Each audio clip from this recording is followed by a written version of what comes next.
From the Germantown campus of Montgomery College Television is proud to present the NJCAA Division III Region 20 Championship with the Montgomery College Raptors taking on the Owls from Prince George's Community College. Hi, everybody. I'm Michael Brown, and it is my pleasure to welcome in my partner once again, Marcus Rosano. Marcus, great to be back together again. Thank you, Michael. It's great to be alongside the voice of Montgomery College Athletics, Michael Brown, and it's a great day to play some baseball. It is nice out, and we have championship baseball today. Well, we sure do, and it is on the line for these two teams today. I know it's an old cliche, but the season is really hanging in the balance for these two teams. Lose, season over, you go home. Win, you claim the Region 20 crown, and you punch a ticket to the NJCAA Division III World Series in Tyler, Texas, coming up in just a couple of weeks. Now, to get here, Montgomery College, they had their first game on Friday in the Region 20 tournament. They blasted, I think it's fair to say, the Community College of Allegheny County South 15-0. Jamison McGrain had a great start. There was a long home run by Greg Turlick. It was a total domination win. They actually had to call it on a mercy rule after 5 innings. Then yesterday, they had a nail-biter, complete reversal from the day before. They knocked off Prince George's 2-1 in very dramatic fashion. They got a complete game victory from Jake Taylor on the hill and a very long home run from Sam Stefanelli. Now, Prince George's, they punched their ticket to today by knocking off Westmoreland County Community College. They beat them twice, actually. They won them in the very first game of the tournament. They beat them in the very first game of the tournament 6-4. They scored 3 in the 8th to pull that one out. And then they held on yesterday to win 4-3. But here's the fun part. It's a championship game, but we might end up playing two. Well, Michael, you used the word fun, but I don't think there's anybody in Raptor Purple that will say fun if they have to play a second game today. They want to get their business taken care of in game one. And by definition, this is a double elimination tournament, and MC has yet to lose, and they need to lose twice to lose the tournament. But they need to get rid of this game one, at 11 o'clock this morning, and they don't have to worry about game two. Well, frankly, a couple of days ago, we were wondering if we'd be playing baseball today. We have had terrible weather around here. We had torrential downpours on Friday night. We had a lot more rain again yesterday. It is a testimony to this MC Raptors baseball staff. Head coach Dan Rascher, his assistants, and all the players. They have literally been out here night and day working on this field to make it playable. And I tell you, it looks fantastic. It's hard to believe. It does look great out here. And again, you said a testament to Dan Rascher and the guys. He is the chief groundskeeper. You see him late at night, and he was out here at 7 o'clock yesterday morning. The rains were bad. The storms were bad. We got a little luck with some wind this morning, but they work really hard to get this field prepared. And with final week coming up, with finals in school, they want to get this tournament taken care of today. Well, coming into today's game, Montgomery College really has to be considered the favorite. They are the reigning Region 20 champs. They've won 6 out of the last 7. And when you look at the NJCAA Division III national poll, there they sit, tied for 5th in the top 10. And they have a very superior regular season record over Prince George's. But I'm going to pull out another old cliche. When a World Series berth is on the line, you throw the records out the window. They don't matter. These two teams do know each other well. They played 3 times against each other. Of course, yesterday we already talked about that a little bit. They won a nail-biter. They scored in the bottom of the 9th inning to win it 2-1. Jake Taylor gave them a dominating performance as the starting pitcher. Sam Stefanelli had the long home run. And then Nick Kusarski knocked in the winning run through a drawn-in infield in the bottom of the 9th. And then just a few days ago, May 5th to be exact, they played a doubleheader. Montgomery College took the opener 5-2. Jake Taylor had a home run in that one. And Jack Souter, who's going to start today for Montgomery College, he was the winning pitcher in that game. But then Prince George's came back in the second game to win it 4-1. Chris Brown, who's going to be catching today for PG, he was the complete game winner on the hill that day.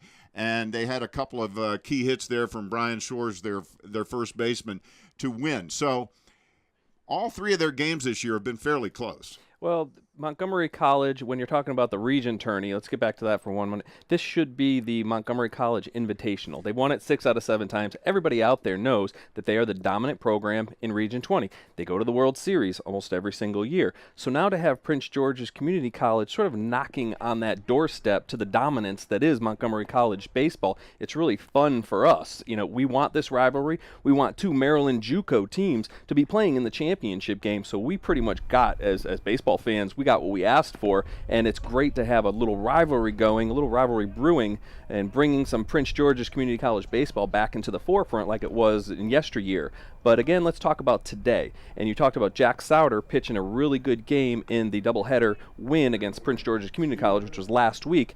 He pitched a great game, and they got the win. Chris Brown for PG came out and shut down not all the starters were in the lineup for MC. But the familiarity that Souter has with Prince George's is going to be a good thing for him. But at the same time, Prince George's is also familiar with Jack Souter. On the other side, Andrew Bird is their 4th starter.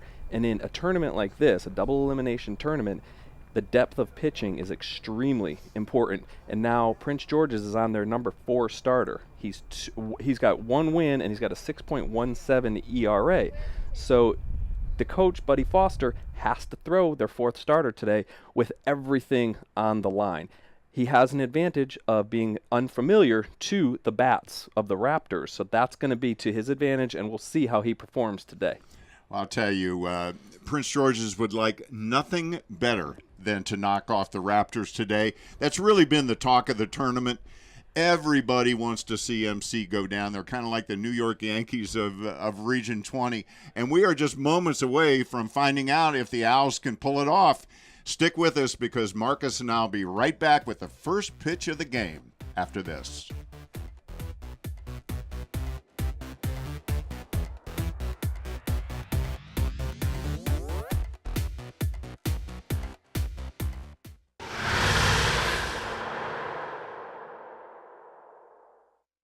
Whether you're a recent high school graduate, career-changing adult, or seeking professional or personal development, Montgomery College has what you're looking for. We offer more than 130 programs of study as well as workforce development and continuing education to prepare you for a rewarding future.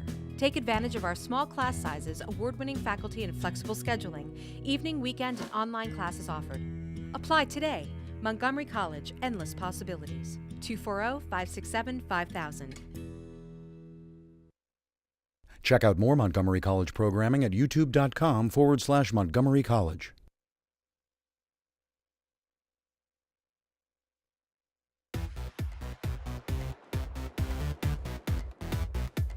And welcome back to the Germantown campus of Montgomery College for the Region 20 championship game today between the MC Raptors and the Prince George's Owls. Michael Brown alongside Marcus Rosano. We are just finishing the player introductions, and we are now ready for our national anthem.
All right, that was our national anthem. We are just about ready to get underway here, so let's take a quick look at the Owls starting lineup. Marcus? Abadil Marcano leading off. Coach Foster really likes that kid from the Puerto Rican Baseball Academy. And Alonzo Oots is, in Coach Foster's mind, the best contact hitter on the team, so he wants to get on base early and often for PG. And, of course, he's going to be facing the Montgomery College defense. Let's take a look at the defensive lineup for Montgomery College. Seeing Nick Kozarski at shortstop, they really wanted to get some, I guess, consistency and get a solid presence at shortstop. They've kind of moved around at shortstop, and that's obviously, when you're talking about a defensive team, you really need to have a great shortstop. And at third base is Travis Smith, and he's another good all-around ball player. So shoring up the left side of the infield was a big deal for Coach Rascher. And, of course, Travis Smith is in there because the regular third baseman, Nick Ponifala, broke his leg a couple of weeks ago. So Travis, who was an All-American catcher last year. Yeah, he's a jack of all trades out there. He's now playing third base and doing it quite well, I might add. Yeah, Ponifala is a good fielder with a really good arm, too. So defensively, that, I guess, hurts a little bit. But Travis Smith, as we've seen, is a good ball player. And being a catcher, he's not going to really be afraid to get in front of a hard line drive down the third base line. And on the bump today, we've got Jack Souter. He has, like you said in the pregame, he has already faced Prince George's once this year. Yeah, and he's got an ERA that leads the team at 2.48. We saw him earlier in the year in that 14-inning marathon against Hagerstown, and he really carried them in the late innings, came on in relief. He's got a really good curveball. He says that's his favorite pitch. He throws it two different ways. He's got a snapping curveball, then he's got more of a looping curveball. And he's got a fastball that he throws a two-seam fastball, and he throws a four-seam fastball, and he can kind of change that up. The two-seamer dives a little bit in on a right-handed batter, and a four-seam goes away to a right-handed batter, and vice versa to a left-handed batter. And our umpires today, we have Tom Hall behind the plate, Dan Hess at first, and Paul Thompson at third. And we've got Abadil Marcano is stepping in. He'll be leading off. And we are underway here in the Region 20 championship game. Montgomery College going up against Prince George's Community College.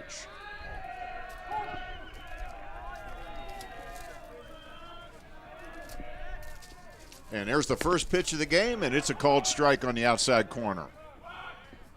We're underway here. Beautiful day in Germantown. Maybe a little breezy, but we're used to that here at Germantown. This is a windy spot.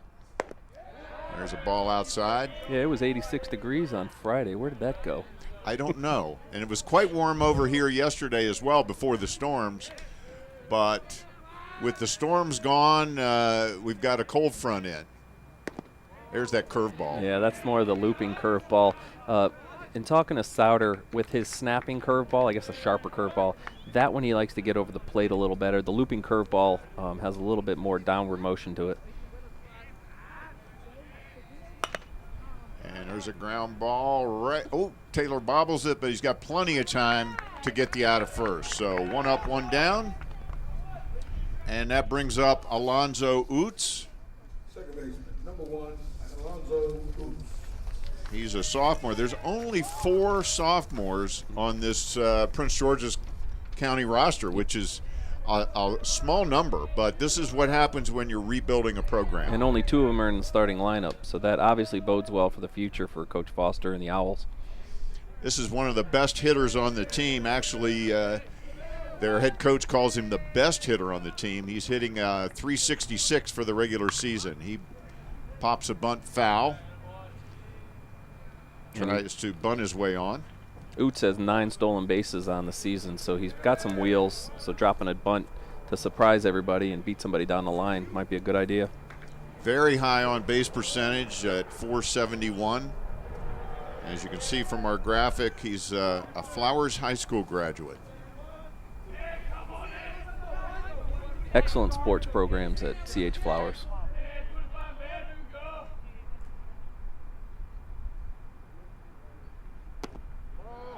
was the little sharper curve, but it stayed outside.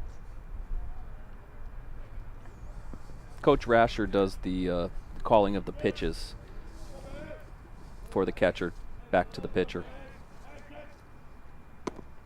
Souter says he really likes to, as any pitcher would, to get a first pitch strike, and because he's got such a good curveball, which is his favorite pitch, Rascher isn't afraid to call first pitch curveball because he can get it over the plate. And usually that they're when you're first pitch swinging, you're sitting dead red, and that surprises some people to see a curveball.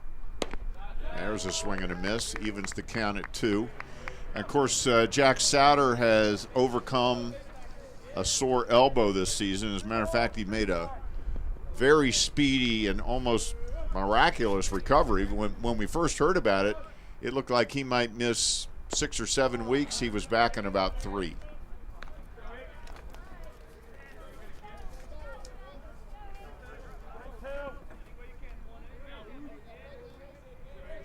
And as you can see, as Marcus pointed out earlier, there's a blooper up the middle for a base hit. So the first hit of the game for Prince George's belongs to Alonzo Oots. And that brings up their designated hitter, number 23, William Lopez. That's a nice piece of hitting by Oots. He went down right off the plate and got that thing. Yeah, he did. That was a pitcher's pitch, and he blooped it into center for a base hit. We expect this game to be tight. We'll be surprised if it's not. Souter a little bit outside. Got to be careful with Oots on first. He's got good speed, as you pointed out. He's got 9 stolen bases on the regular season.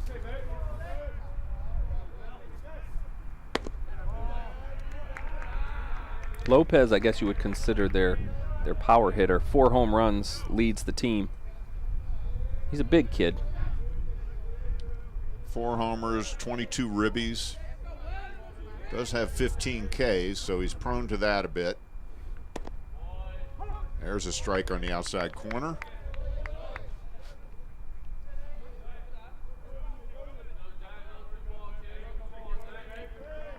Got 36 hits on the season. Jack Souter. There's a fastball, fouled right there at the plate. I like Souter's demeanor too. He's really a calm kid, and chatting with him before the game, he didn't seem uptight. I mean, he's quite literally pitching right now for the region championship and a trip to Tyler, Texas. But he's very even keeled, just kind of one of those go with the flow, type young guys. Yeah, I was around yesterday when Dan Rascher told him he would be starting, and the look on his face was like, "Yep, I'm ready. Give me the ball." 2 balls, 2 strikes. Oots on first. There's a ground ball to Smith at third. He goes to second for 1, back to first, and that's a double play. Double play ends the first inning. So after 1/2 inning of play, 1 hit for Prince George's, nobody left on, and that's the pitcher's best friend there, Marcus. Yes, it is. And Travis Smith made a nice play, getting a quick hop and turning it to Heldman at second and back to the big guy at first base, Taylor. 5-4-3, just how you draw it up. There you go. The Owls have taken the field for their first trip on the defensive side. There's Andrew Bird, their starting pitcher. Let's take a look at their defensive alignment. You have Shahrukh Ali at shortstop. I saw a little of him yesterday. Slick fielding guy. And then I'm interested to see Marcano in center field because Coach Foster really likes him. He says he's an outstanding prospect from Puerto Rico. And like we talked a little bit earlier, that they have 4 players from the Puerto Rican Baseball Academy. And if you can get a pipeline into your college from the Puerto Rican Baseball Academy, look out, because Dan Rascher might have a competitor, in the midst in Maryland JUCO with PG. And, of course, the Raptors are getting ready to take their first hacks of the game, so let's take a look at their batting order.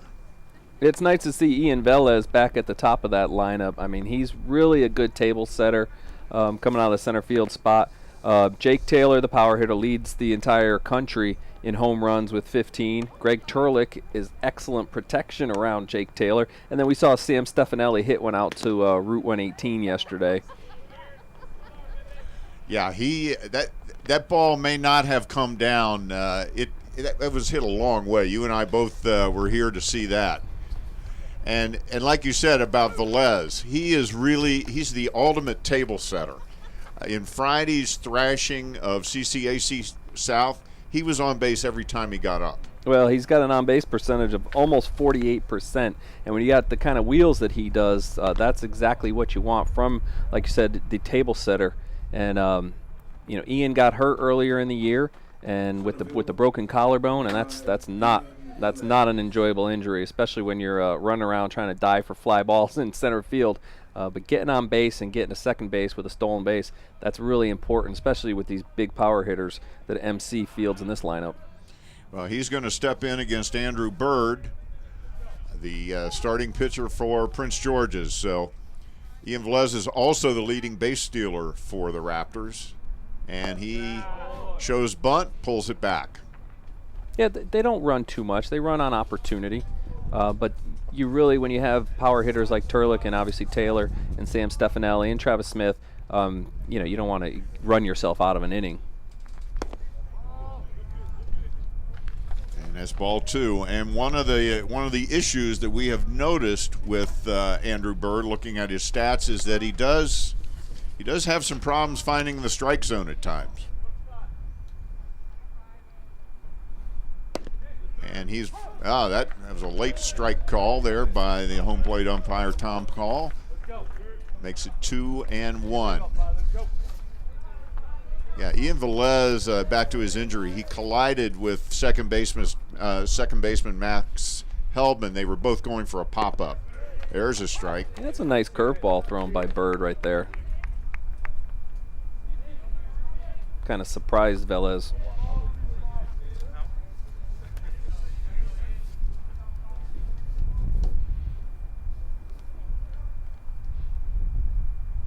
Two pitch, bouncer up the middle. That's going to be a tough chance for, Ali air mails that one into the fence. And Velez is on with a throwing error by Ali at short. That would have been a close play for Ali to actually make on a great throw because it was a slow roller up the middle. Made a nice play getting there, but I think he felt he needed to rush that a bit. Yeah, he definitely rushed it. You could see it from his arm motion. And the ball came right out of the top of his hand. Like a bazooka. Here's Max Heldman, the second baseman and the second place hitter. There's Bird with a throw over to first. Max Heldman is one of those quiet offensive leaders on this team. Hit .418 in the regular season. You can see some of his stats there. 14 RBIs, 19 runs. What impresses me, and there's a pickoff, and it gets away, and Velez is into second. So MC starting the game aggressively on the bases. Yeah, they were really worrying about Velez at first base. There's the throwback to the pitcher went right over Andrew Bird's head. That's not really.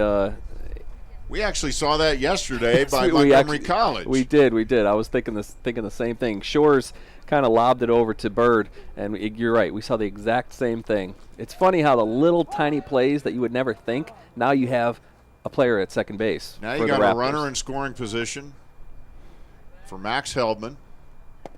He takes ball outside. And again, we were talking about Max's stats. The most impressive stat to me for Max Heldman is his on-base percentage. Yeah. It's over 500. Yeah, if you're getting on base almost 53% of the time, and he's only struck out 6 times, so he's obviously a great contact hitter. And when you put the ball in play, anything can happen out there, whether it be an error, but getting the base 53% of the time that's just eye-popping. Also one of the hardest workers on the team. When we did the Hagerstown game a couple of weeks ago, 14-inning game. You would think the kid would be tired. Oh, no. Yeah. Max was in the cage after the game hitting. And that was about 7 o'clock when that game finally got over. Yeah. By the time we left, it was almost dark. You could still hear the ping, ping, ping in the batting cages. Max Heldman at work, trying to get better.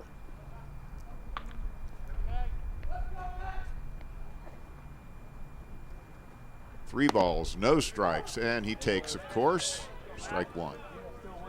He's one of those glue guys where he's solid in the field.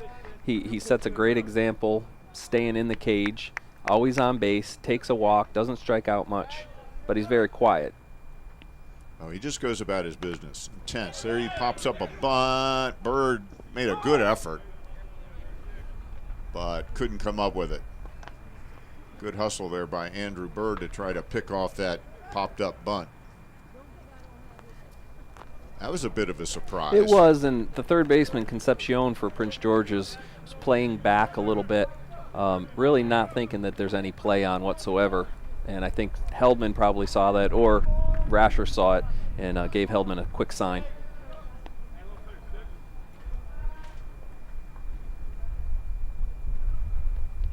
Again, when you're worried about Velez, Concepcion at third base is going to want to be a little bit closer to the bag just in case Velez wants to take off and swipe third.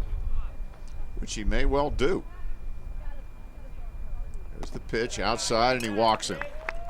So now you've got men on first and second, nobody out, and here come the big guns. Starting with the biggest of the big guns, Jake Taylor, number 24.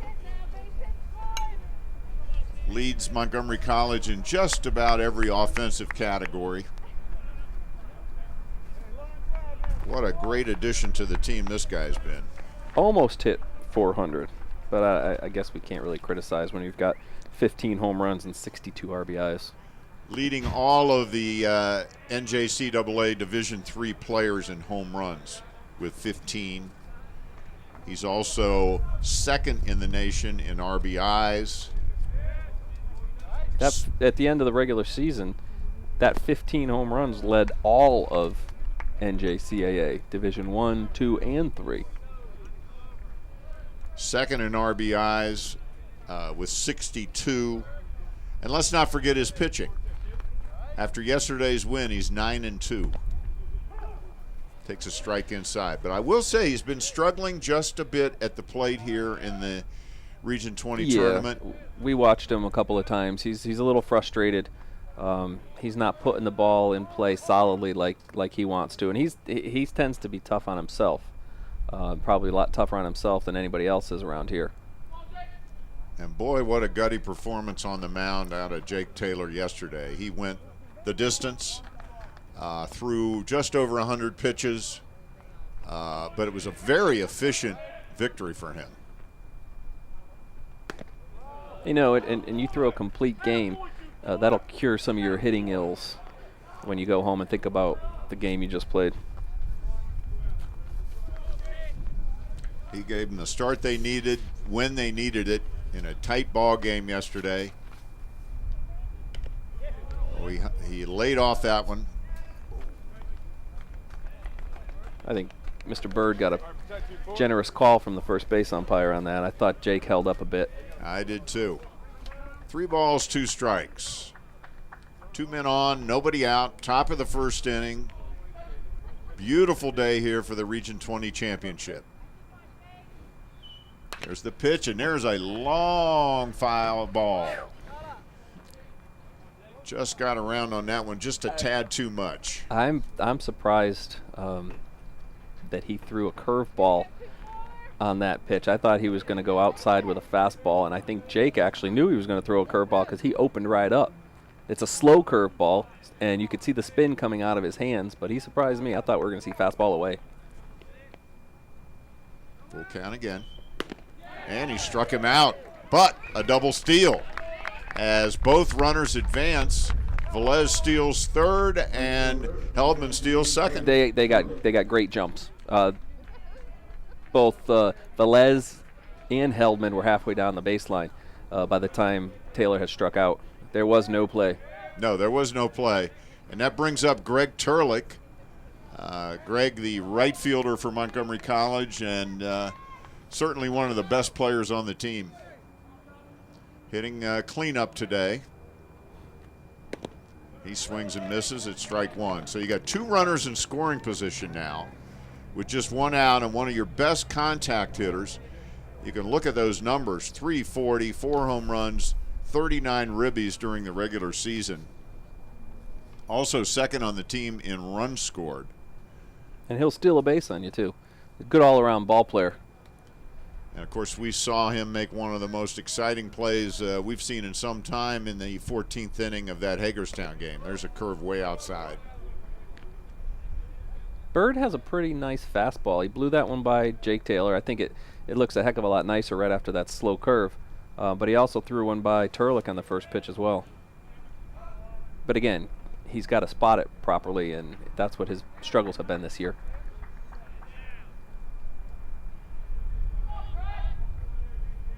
One ball, 1 strike, and he fouls it off the fist and out of play. That's another nice pitch right in on the hands.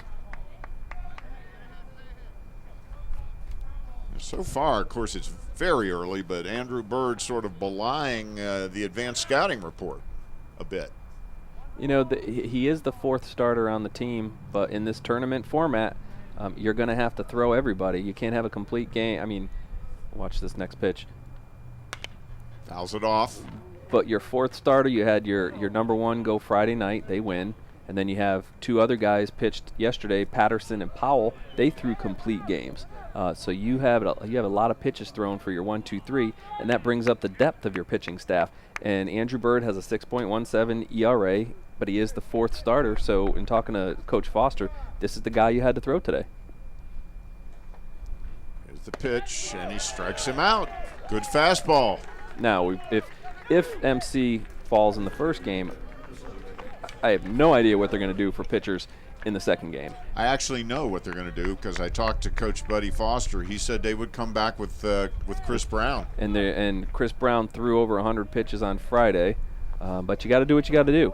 And they might let Chris Brown throw 3 innings, and they can come back with Powell or Patterson. I know Powell and Patterson pitched yesterday. All right, here's Sam Stefanelli. He hit a monstrous home run yesterday. I mean, it was just a no doubt about it shot. We thought it may have gone out on the 118. It was hit so hard. And Powell was throwing really well. He throws really hard. And Sam Stefanelli took a first pitch fastball. It was just sitting on fastball, and he got it right down the pipe. So Bird is 1 out away from getting out of a first inning jam, and he's ahead in the count 0-2 to Sam Stefanelli. Now he's 1 pitch away from really getting out of a jam. You're right. Stefanelli, a 400 hitter on the regular season, did miss several weeks with a leg injury. You can see he's got a brace on that leg. And he grounds it to third, and now we got a run. Oh, boy, that was almost a bad decision there by the third baseman, but he did get the throw over there in time for the final out to end the first inning. We are scoreless after 1. And, we talked in the pregame, Marcus, about how MC has dominated the region championships. They've won 6 out of the last 7. And really that domination started when Dan Rascher took over the program. I mean, his career record is very impressive. Yeah, it's no secret anymore that Coach Rascher is one of the premier coaches in all of NJCAA, regardless of division. And he's really taken this program, taken it to the next level. When we say it all the time, when you come to Montgomery College to play baseball, you almost can reserve your tickets to Tyler, Texas. Now it's 0-0 in the first inning of this ball game, so let's not jump ahead of ourselves. But you can't hide the fact that they've won 6 out of 7 region championships. And, of course, in 2009, they came within 1 game of winning the national championship. And when you think of the teams that they play in that World Series, they're playing a lot of Southern teams, the Florida teams, the Texas teams that get to play in much better weather and in much longer seasons. Yeah, they're not clearing snow from the base paths during the preseason games, or sometimes during the season around here. But you're right, the Florida teams and obviously Tyler Community College is a serious powerhouse. arguably the best team in NJCAA Division III this year is out in Massachusetts, up in Gloucester, and that's pretty much the fishing capital of the world. But sounds like they're playing some good baseball this year. Yeah, they are. They've only lost like three games all season. Yeah, that's another one of those stats. You say, wait a minute, that's got to be a misprint. That's got to be 12, not 2. Well, leading off the inning for Prince George's is their first baseman, Brian Shores. According to their head coach, he is their best hitter. Been very hot of late.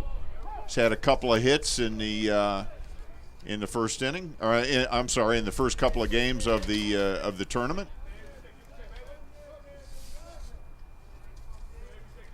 Yeah, he's raised his batting average 140 points in the last month. So he found his stroke when it really counted. And he's at 348 for the regular season. 2 home runs, 14 RBIs. And he hits a sharp ground ball to Helbman at second. Easy throw over to first to Taylor for 1 out. In talking to Souter, we discussed what it means to pitch to contact. And one of the things they learn at this level is that it takes 6 or 7 pitches to get a strikeout, and it only takes 1 pitch to get a ground out or a pop-up. So pitching to contact, it's hard to tell some young kid to, let him hit it a little bit. But that's what you learn at this level. And there's Chris Brown up, and he promptly lines a single into left field. Joe Coleman relays it back in. So Chris Brown, one of the best hitters on the PG team. He had a big hit in yesterday's game. Comes up with a single here in the second inning with 1 out. All around, I don't think there's many players that are better all around than Chris Brown is in this tournament. I mean, pitching-wise, hitting-wise, he caught 2 games yesterday. Chris Brown is a very good baseball player, and just in the little bits and pieces I've seen of them since Friday, he's their best player. And that brings up Ferdinand Concepcion. He's one of that Puerto Rican contingent that we talked about. And he is a freshman. And the third baseman. Coach Foster had a cup of tea in the majors. Well, he got drafted, and I guess he never made it to the majors. But once you start, sort of laying that groundwork, you have connections everywhere, and he has connections to the academy in Atlanta. There's a ground ball to Smith, over to second for 1, back to first, double play, and that ends the inning. The same way the first inning ended, with a tailor-made double play. Groundhog Day for the Raptors. And that's the way it goes. As Jack Souter induces yet another double play. And that was a great turn again by Max Hellman, because Concepcion, he's not walking down the line; he was flying down the line. Well, as we've been saying all day, the World Series trip is on the line. You win today, you head to the World Series. And earlier this week, I had a chance to talk to Raptors co-captain Travis Smith, who, of course, just started that double play. And he and I discussed MC's chances of going back to Texas. I think coming into the season, I was not 100% sure, how the pitching and the hitting and the defense would all come together. But it turns out that the pitching is probably one of our strongest suits right now. So, and to me, I thought I wasn't sure about the pitching more than anything. So when we hit and we pitch and we field, I mean, I don't think there's a team in the country that could beat us, potentially. It's baseball. Things go certain ways. But I think we got a great chance of going back there, especially with the high level our pitchers are doing. Well, he's a confident guy, but certainly not cocky. No, not at all. And he's right, because pitching depth is huge in a tournament format, and they do have pitching depth. Jake Taylor we saw yesterday. Colin Cox is another good pitcher. Probably their best pitcher being Jamison McGrain. Their ERA leader is on the mound today, and Jack Souter. I mean, you got guys that can throw the ball really well, and you got a lot of them. And that's what's very important. If you get one guy gets in trouble, you have somebody else who can come out and throw the ball effectively as well as the guy who he's replacing. And we just heard from Travis Smith, and here he is leading off the inning.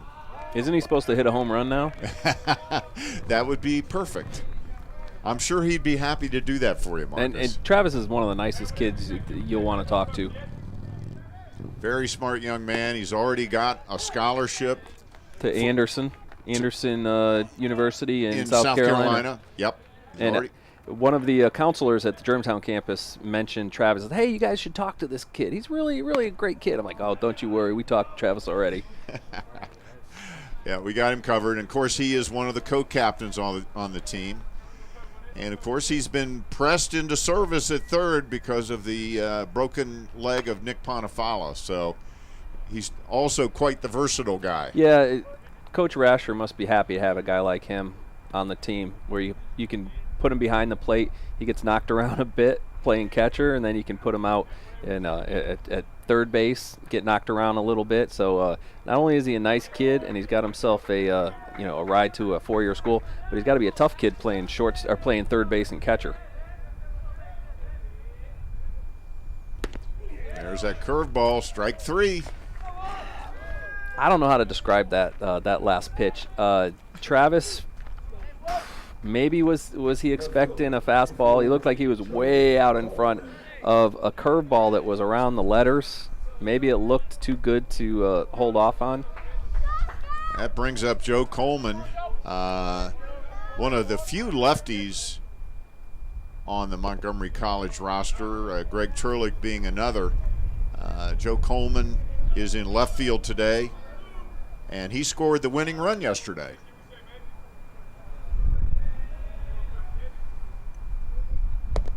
Nice numbers on the season, 326 batting average. Nice on-base percentage of almost 400. He's one of those guys that the other teams will consider a pest. He's got good speed on the bases, and yesterday what happened was Travis Smith led off the bottom of the ninth with the single. They put Coleman in to pinch run, and all of a sudden Prince George's had to worry about a guy stolen base threat. Right, you're not going to put a guy in at first base who can't run.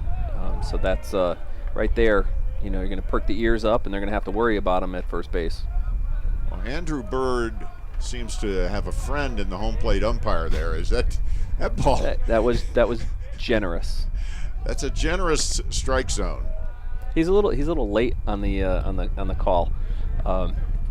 Not that he's thinking about it, but for the guys that are talking about it, we have to kind of say, oh, that's a strike. Yeah, it's a bit of a wait at times. So if we don't give it to you right away, excuse us, please. And there's Joe Coleman striking out. So Andrew Bird racking up the strikeouts in the early going here. He really is. And he's not throwing the ball overly hard, but in locating the fastball, like that one got a little bit underneath the hands of Joe. And, hey, that's four strikeouts out of the last 5 batters for Mr. Bird. That brings up Colin McCann,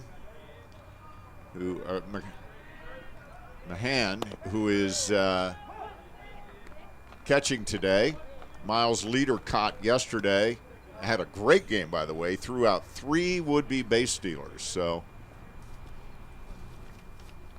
McMahon has his work cut out for him. There's a fly ball to left field. And a little casual there on the catch, but he did make it for the third out of the inning. So after 2 complete innings, we have no score. We'll be right back with the top of the third after this. You're watching Montgomery College Baseball on MCTV.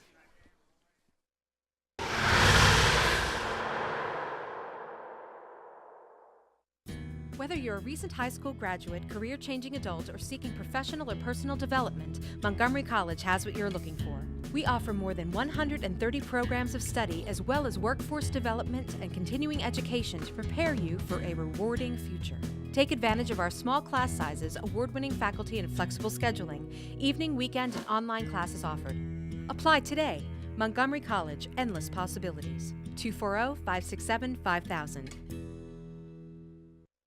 Like us on Facebook. Go to facebook.com/Montgomery College TV.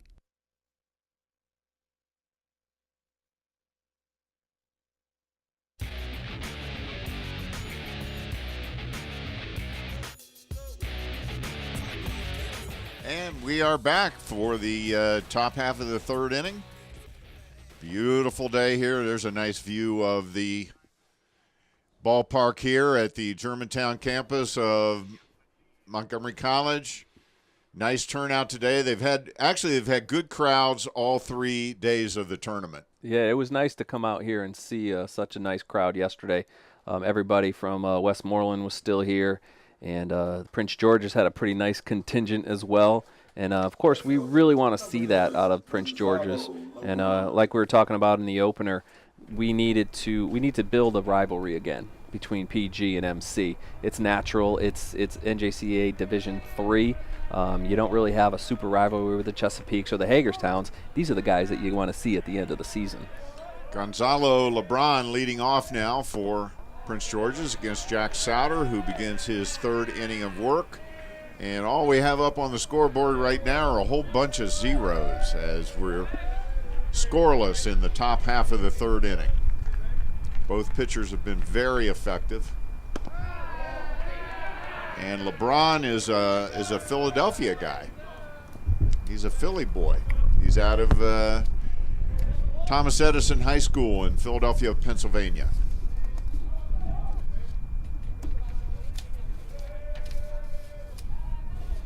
And that curve goes high. You can see the trees behind home plate there. They are really whipping around as we've got they don't call this place Windy Hill for nothing. No, we say that every time we're here. We got a pretty good breeze. It looks like it's going from left field over into right center.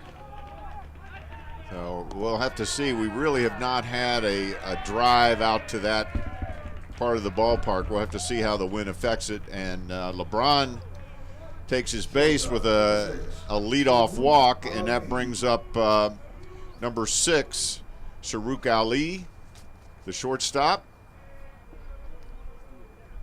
The left-handed batter, I think, in the guys like Turlick will benefit from that wind a little bit more than the right-handed power hitters like Taylor. That's for sure. There's a bunt right back to Souter. He's going to go to first for the sure out, and he gets it. So the sacrifice works, and that puts LeBron in scoring position with one out here in the second, and that brings up number 2, Michael Carolina. A nice bunt by Ali. Exactly what he wants to do. Simple baseball. Got the job done. Leadoff walk and drop the bunt down, and now you have your runner in scoring position. That's textbook for PG. Number 9 hitter up, Michael Carolina. He is, as McMahon does a nice job of stopping that errant pitch there for ball 1. Yeah, that looked like one of those sharper curveballs that Souter opened up with, and McMahon really saved him on that play, or else we would have a guy on third with just one out. No score. There's Souter's pitch. There's a strike. Evens the count at 1. That looks like the two-seam fastball where he throws it and it comes back over the plate. He started that one a little bit more outside. He usually wants a two-seamer to ride in on the hands. There's a sharply hit ball. It's foul. Brought that one in on the hands and could do nothing with it but fight it off down the left field line. Michael Carolina is one of the other sophomores. They only have 4 on the team. They only start 2. He's from Mitchellville, went to Bowie High School. He pops one foul, and that's going to go out of play. Not a whole lot of foul ground here, except for the right field line. Everywhere else, it's pretty cozy. It's a pitcher-friendly ballpark when it comes to foul ground. And it's pretty close to observation drive right here. And there's a couple of cars that we saw the other day. One, the foul ball landed right on the back of the car.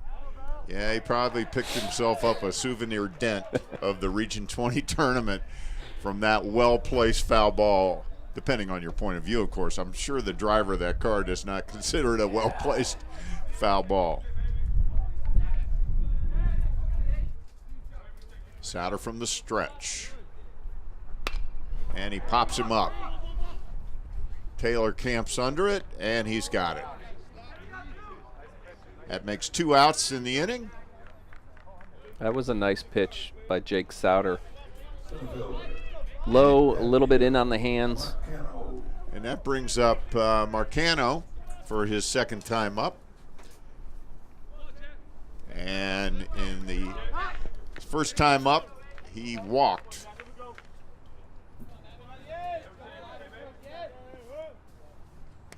He fouls one back. There's the opening curveball, the first pitch curveball from Souter. Souter told me that when he throws the first pitch curveball, batters tend to be surprised by the spin coming out of their hands. Usually they're sitting on a fastball first pitch, and they tend to lay off. That's why it's important to get that curveball over the plate, and he's confident in throwing it. Here's the pitch outside. Tried to get him to go fishing. Marcano, not interested.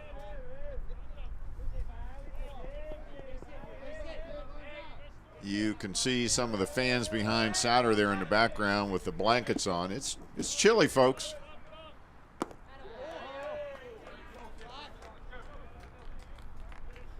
And now he's behind in the count, Souter. 2 balls, 1 strike.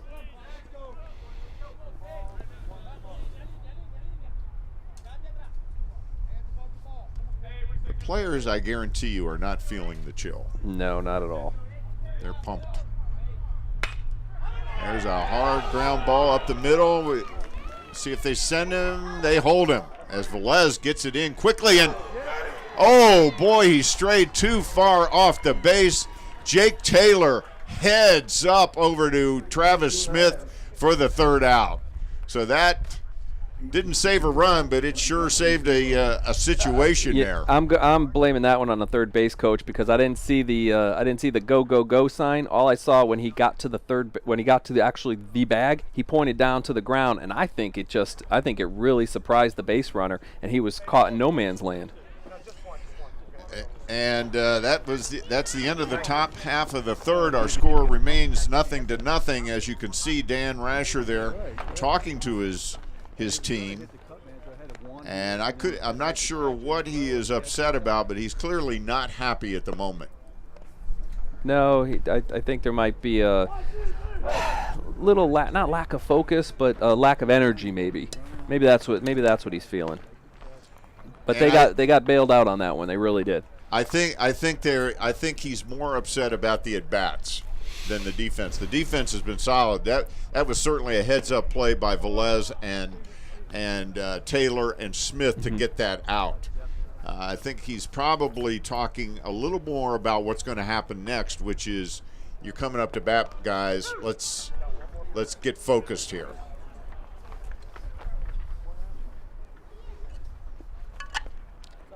Yeah, if I'm not mistaken, they have not gotten a hit off of Bird yet, but he's struck out 4 guys.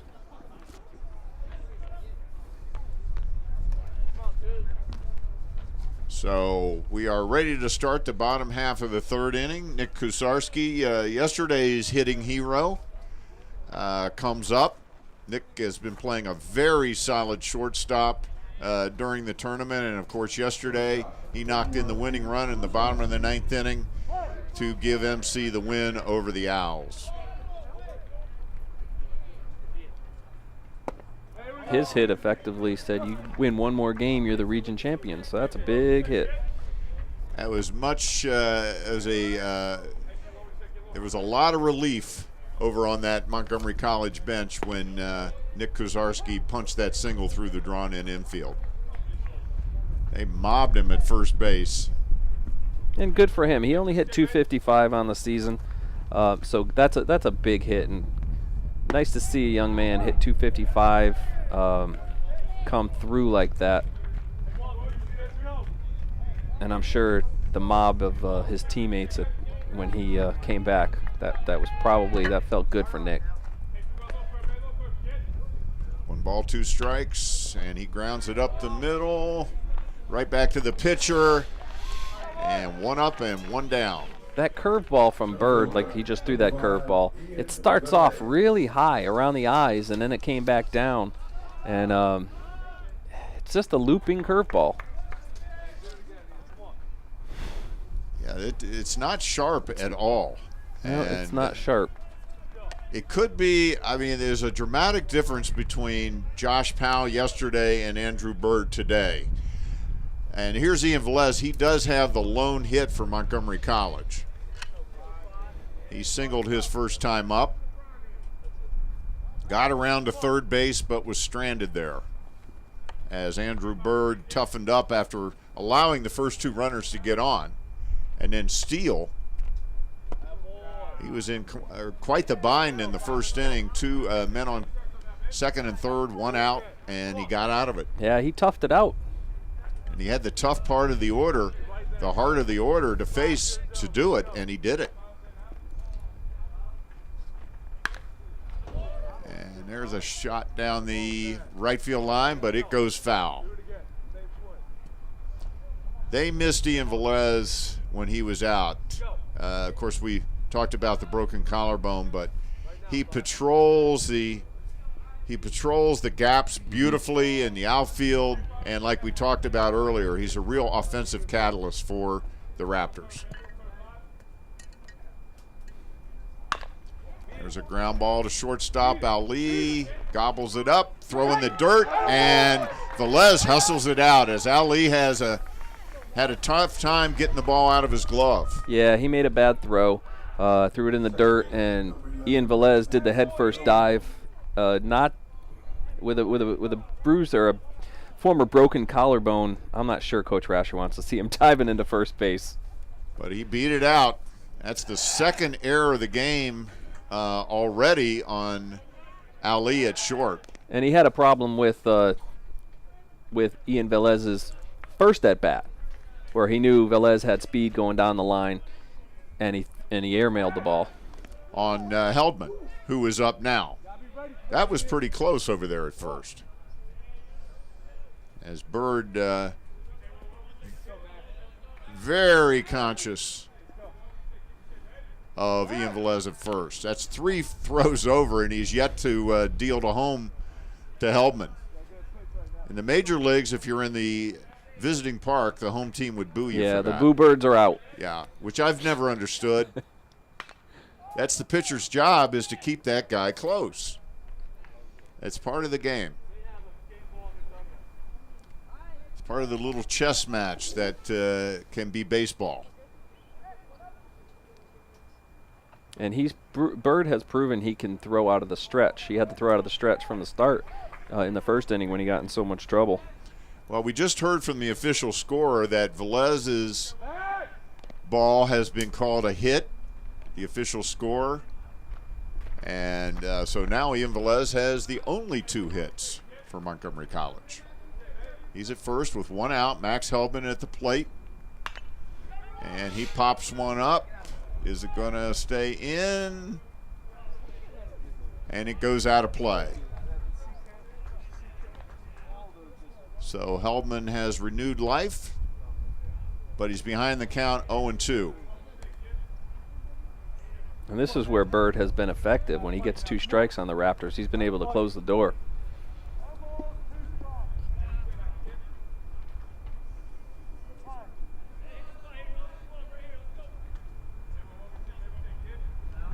Nice shot of Andrew Bird.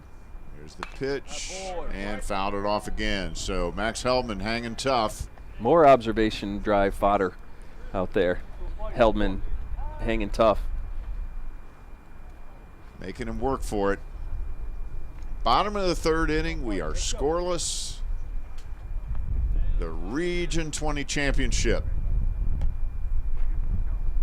Max Heldman, as you can see, a sophomore out of Gaithersburg High School. He's a business major.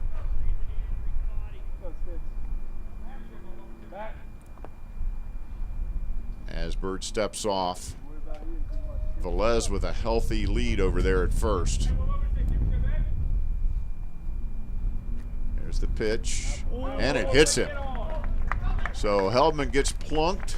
Yep, and Max took one for the team. There's no reason for Max to get out of the way for that. That's a curveball that had no bite, probably 65 miles an hour, and that's nothing for Max Heldman to take that pitch and get to first base. Now you got a runner in scoring position and a little bit of a bruise on the back of your arm. And Jake Taylor up. He struck out his first time up. as Bird really bared down with runners in scoring position with Jake up. Well, if there's anybody in the park that's due, it's this guy with the bat in his hand. That's outside in the dirt, and Chris Brown does a nice job of saving a couple of bases there. Yeah, I like Brown as a player. That was second and third for Jake Taylor right there if he didn't make that nice dig. Keep in mind, Chris Brown caught 2 games yesterday. Not 1, but 2, and he's less than 24 hours later, he's back here catching another. And I don't care how young and in shape you are, that is impressive. That's a lot of getting up and down. A lot of balls in the dirt, foul tips. Man. But I talked to him earlier today, big smile on his face, ready to go. Gotta love it. Gotta love it. Here's another guy, Jake Taylor, loves to play the game. Almost always got a smile on his face. There's a pitch that gets away from Brown, and the runners will advance. That's got to be a wild pitch. Now there's a little bit of a decision to be made. Do you want to put Taylor on first, but then you have a lefty up? So a little bit of a catch-22. You can put him on first, set up the double play, but at the same time, Turlick is a heck of a hitter, and he's a lefty going against a righty. So I would assume that Bird is just going to be careful, not groove one to Taylor. He's not going to give him anything to hit. And there's a strike on the outside corner. Well, he's got guts because that was a fastball right down the pipe. So 2 balls, 1 strike to Jake Taylor, the most productive hitter on the Raptors team this season. 15 home runs, 62 RBIs, and he hits a hard foul off the Raptors dugout. Another nice pitch. Like you said, he caught the outside corner on the first strike, and then Bird came right back inside and put that one on the inside corner. Very well-placed fastball. So he's moving the ball around the strike zone. And he's not overpowering, so that's what you really need to do is locate, locate, locate. And that's what Coach Foster said. He kind of lost it in the middle of the season with locating that fastball. This is a kid who's a pitcher. He's not a thrower. And he gets Taylor again for the second time. It's the second time he actually blew a fastball by him. And I'm not sure if Jake is looking for something else. And the fastball, like they say, is a sneaky fastball. I think it's got a little bit of giddy up at the end, but it's not overpowering. So that leaves it up to Greg Turlick as he struck out his first time up. And 2 on, nobody out. Or, I'm sorry, 2 outs. 2 on, 2 outs. There's a strike. Nice looking pitch. So Andrew Bird once again trying to wriggle out of a jam with 2 runners in scoring position. And that is, he went for a high one there. That was not one Dan Rascher's not going to be happy about that one. And Greg's not going to want to watch our replay on this. He's going to want, if he's watching it on YouTube, he's going to want to fast forward that one. And if he's watching it on MCTV Channel 10, he's going to want to just close his eyes. And Bird way ahead in the count, 0-2. And he wastes that one outside, trying to get Turlick to offer at a pitch that was probably at least 6-7 inches outside. Greg poked one out into left field yesterday in the couple of shots that I saw yesterday. He just dropped the bat head down and put it out into left. Now he's going to want to come inside on him. And he does for strike 3. So once again, Andrew Bird wriggles out of a jam. So after 3 complete innings of play, we are scoreless. And if you're looking to stay on top of everything that's happening at Montgomery College and with MC Sports, there's a couple of great ways to do it. You can follow us on the Montgomery College Facebook page and the MCTV Facebook page. For Montgomery College, just visit facebook.com/Montgomery College. And for MCTV and MCTV Sports, check out facebook.com/Montgomery College TV. And you can also follow the college and MCTV on Twitter. It's an immediate source of information. To follow Montgomery College on Twitter, go to twitter.com/MontgomeryColl. That's twitter.com/MontgomeryColl. And to check out MCTV10 on Twitter, visit twitter.com/MCTV10. So both of them, Marcus, are great ways to keep up with the latest in Montgomery College news and Montgomery College sports news and the latest programming on MCTV. And it's an excellent way to keep updated on things such as cancellations, early closings, immediate information, and being the communication guys that we are, we want to have everybody in tune with what's going on with the college. So get onto Facebook, get onto our Twitter, and we'll have the most immediate and up-to-date information that you'll need. Well, as we look at the crowd shot there, the gentleman in the middle with the black hat and the black jacket, that is Montgomery College's athletic director, Derek Carter. He's been out here all weekend kind of supervising things as well as enjoying some great baseball. And I think I saw Derek shaking his head, and I think that he's shaking his head because he can't believe that Jake Taylor and Greg Turlick have 4 strikeouts between them against Mr. Bird, and it's 0-0. After 3. And that brings up Alonzo Oots, the number 2 hitter. And he had a single his first time up in the first inning against Souter. And the first pitch of the top half of the 4th is a ball. There's that first pitch curveball from Jake Souter. So Alonzo Oots, who is considered probably the best hitter on the PG team, he's leading off the inning. And he's going 2-0 on the leadoff hitter, and that's just what Jack does not want to do. He stressed the importance of first pitch strikes.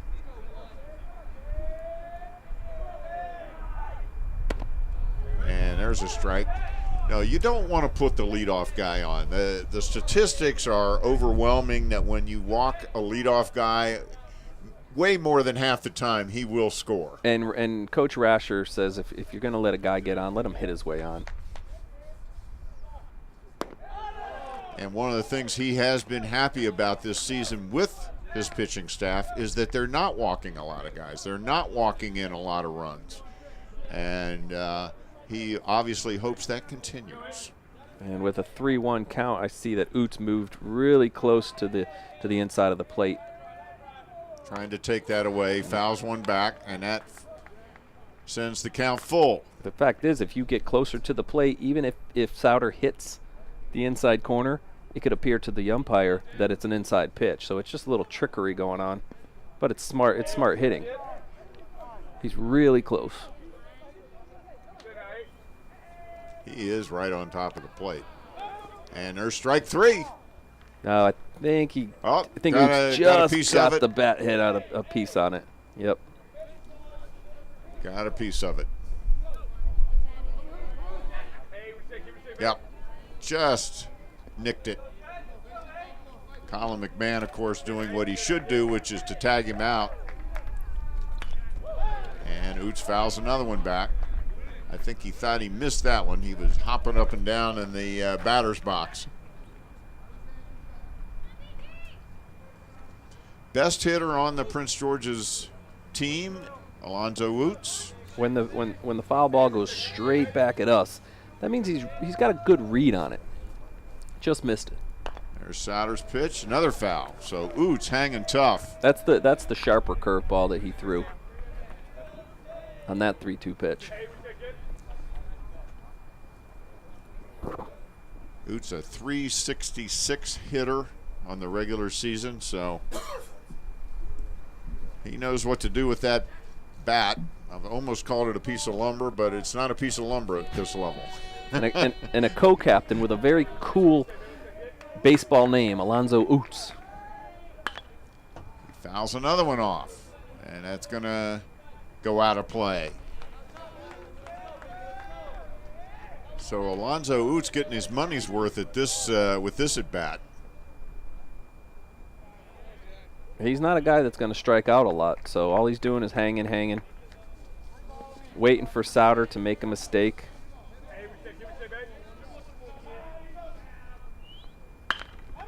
There's a sharp ground ball off Souter to second. Oots fell down, so that makes the out an easy one at first base as Oots lost his footing. And I lost Oots going down the line. I was looking for the closer play. We have a partition in our window, and I lost him. There's the ball. It's off Souter's glove. He deflects it to Heldman. I think they would have still made the play, but it made it much easier when Alonzo Oots fell down. So that brings up the designated hitter, William Lopez. I think we're going to have to complain to head groundskeeper Dan Rascher about that first base line. I don't think Dan will have a sense of humor about that. At 7 o'clock in the morning or 9 o'clock at night in rainstorms, I don't think so either. And that brings up William Lopez, the designated hitter. He grounded into a double play to end the first inning. And the double play has been Mr. Souter's best friend. 5-4-3. 5-4-3. 5-4-3. He's had a couple of those today. There's a sharp ground ball to Heldman. He gathers it in over to first for the second out of the inning. And that will bring up number 29, the designated hitter, Brian Shores. And he grounded out his first time up. Big fella, yeah, Brian Shores. Shores looks like the guy that can hit the ball really far.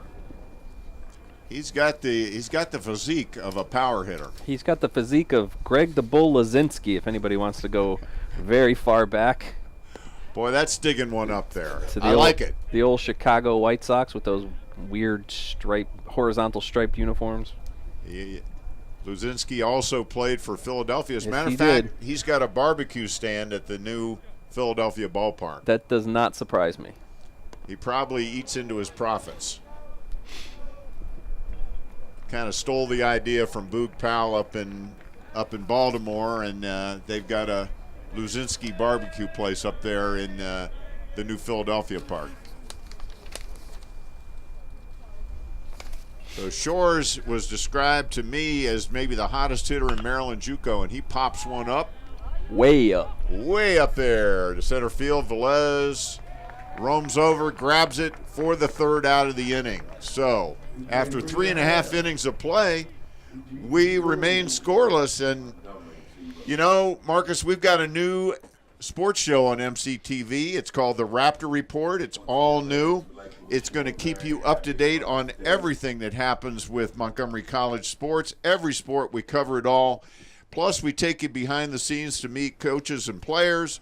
So, really, if you want to stay on top of what's happening with Montgomery College sports, check out the all-new Raptor Report on MCTV 10 or on our YouTube channel at youtube.com/Montgomery College. That is like the sports center of Montgomery College. It's a great production. You do a great job, my friend.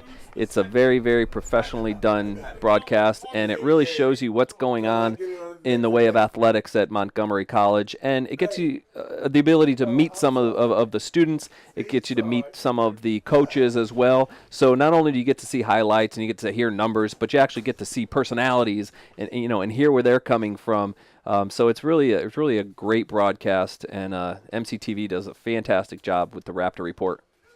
Well, I'm thrilled to be co-producing that show with Scott Youngblood, who of course is our director for today's ball game. And for Scott and I, it's really a labor of love. We love bringing people the stories of Montgomery College athletics. And that brings up Sam Stefanelli to lead off the bottom of the fourth. And Sam grounded out his first time up. And we saw Sam yesterday straighten out a John Powell fastball out into left field, and the contrast between Bird and Powell is monumental. I think that's part of the issue. Stefanelli also had a sharp double in that game, so he had two big hits for the Raptors yesterday. And he's really added another element after he's come back from the injury to be around the big sticks in the lineup like Taylor and Turlick, but to put him in there, who's equally as dangerous. And he hits a sharp ground ball to third, and that's an easy play. Nice job there. some of the things that Coach Foster was talking about, his Owls, were inconsistency in the sense that if they got good hitting one game, that same game they'd have lousy fielding.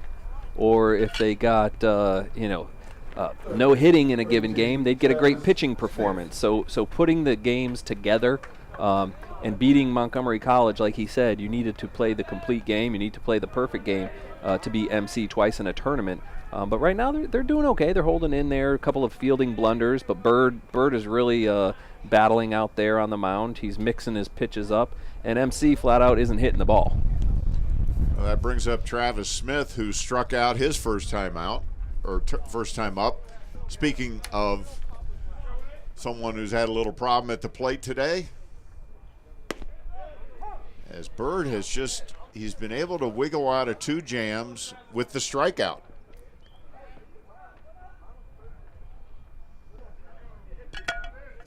We're into the bottom of the 4th. This is very much like yesterday's game.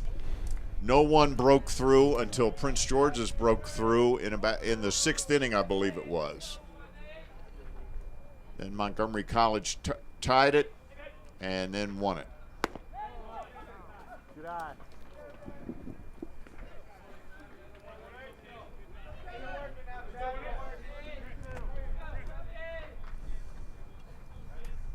I'm surprised Bird's ERA is at 6.17.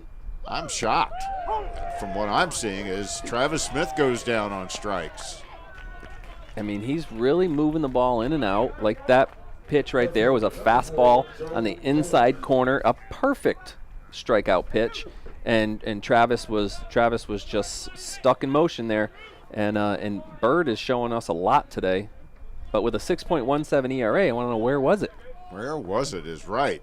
That brings up Joe Coleman, who also struck out his first time up. That paints the corner for strike 1. And there's your first pitch strike. He's been doing a lot of that.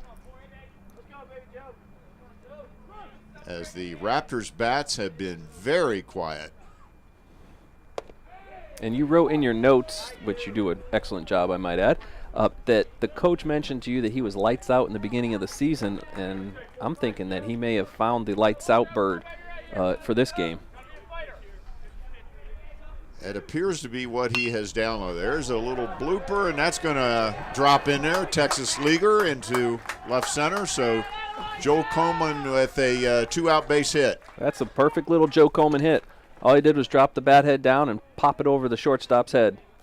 Just went with the pitch. Didn't try to do too much with it, and as a result, he's on first. Didn't someone say hit him where they ain't? That was the classic Willie Keeler line, hit them where they ain't. And that brings up Colin McMahon. And he flied out his first time up. And there goes Joe Coleman. On the very first pitch. And that ball gets into center field. So Coleman steals second base. Luckily for PG, Marcano was right backing up the overthrow as well. He should be from the center field spot. Nice job fundamentally to do that. Browns throw a little off the mark. Coleman with a decent jump. A good throw, it would have been close. That was a perfect pitch-out pitch. I don't know if Bird saw him or heard the he's going call. But that was a perfect pitch to throw down on. So obviously Dan Rascher trying to get something going here with the running game. Puts Coleman in scoring position for McMahon. Well, you're at the bottom of your order. You might as well start, turning the wheels out there. The Raptors have 3 stolen. There's a sharply hit ground ball to short. Ali. And he gets him. And that was very close, and I can't wait to see our MCTV replay on that one. First base coach John Silk did not agree with that call. We're going to take a quick look at that. Coach Silk had a better view than I did, so let's see. Yeah, he beat him. He got him.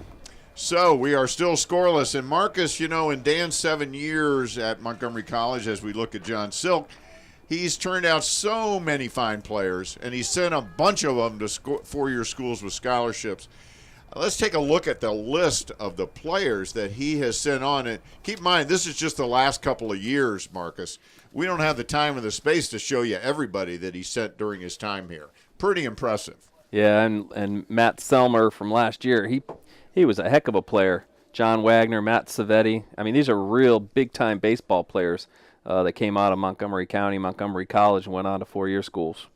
Yeah, I saw Matt Selmer here Friday night, or as a matter of fact, or actually Thursday, and I told him in the parking lot, I said, they could use your arm out there. Matt Selmer, of course, was an All-American last year as a starting pitcher for Montgomery College.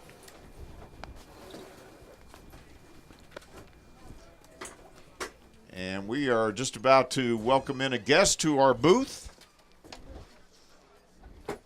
We are pleased to welcome in the sports editor for the Gazette newspapers, Kent Zakur.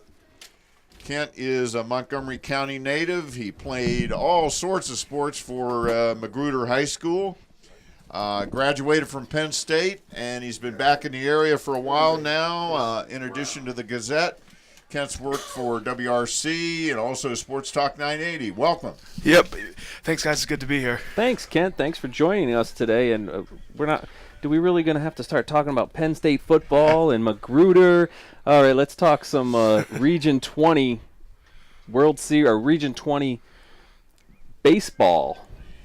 What have you seen so far today, Kent? It's been pretty good pitching both sides. I mean, obviously, no score here, top of the fifth.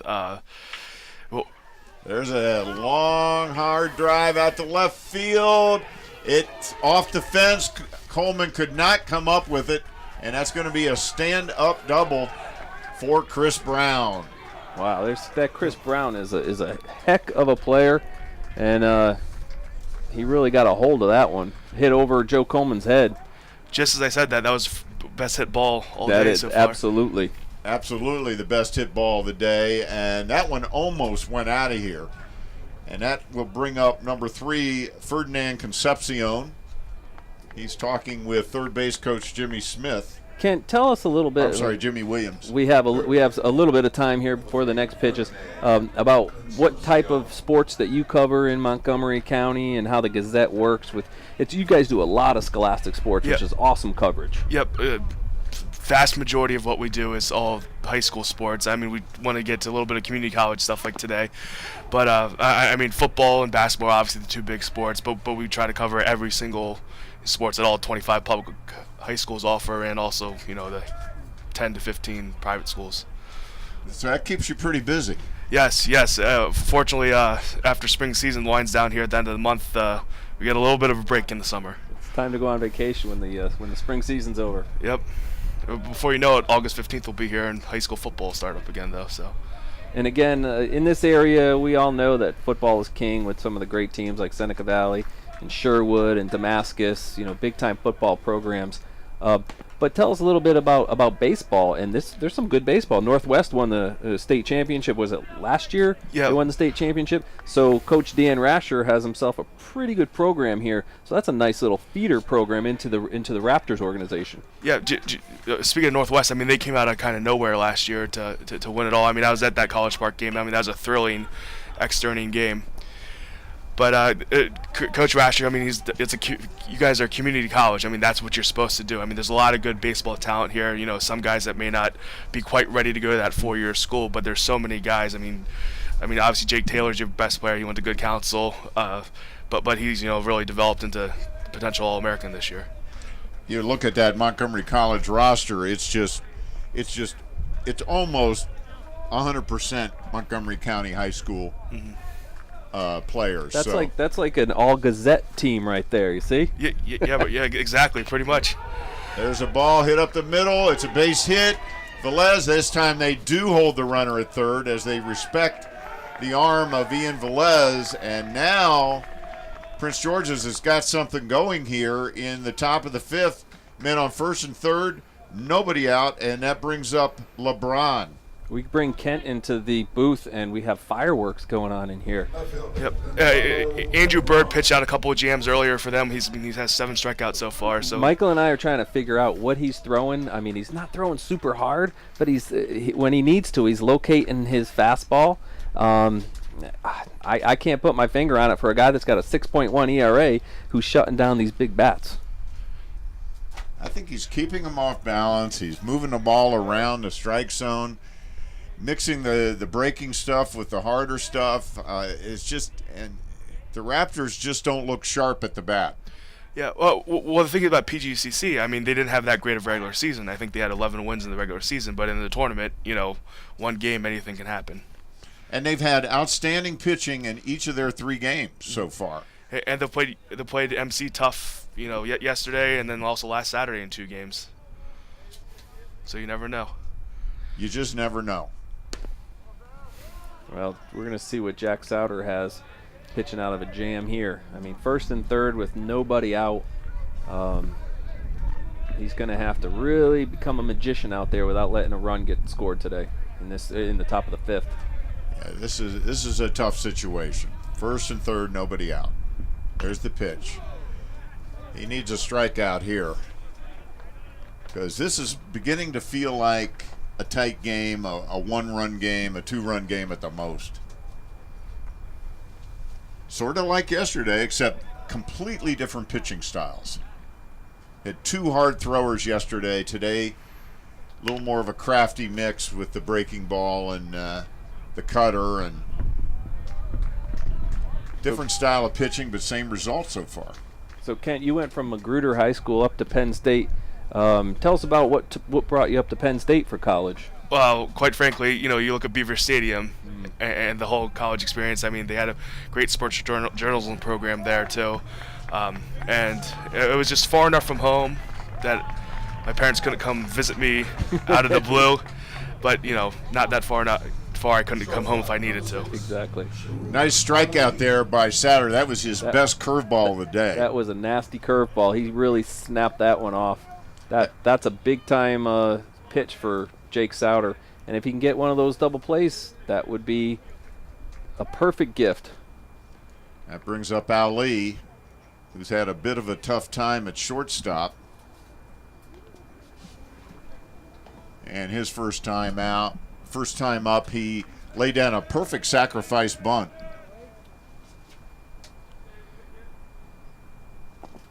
Another curve, misses.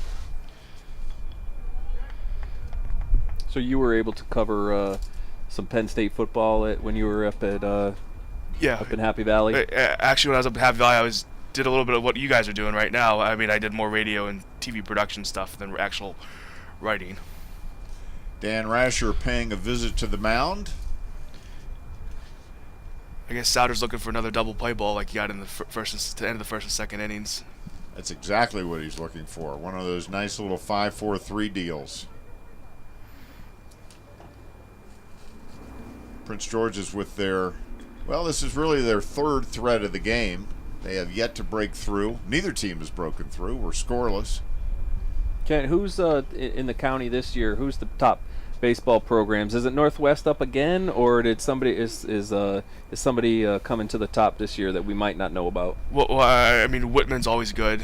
I mean, the playoffs are going on right now. It's been kind of crazy all week with the rain and stuff, the rescheduling and everything.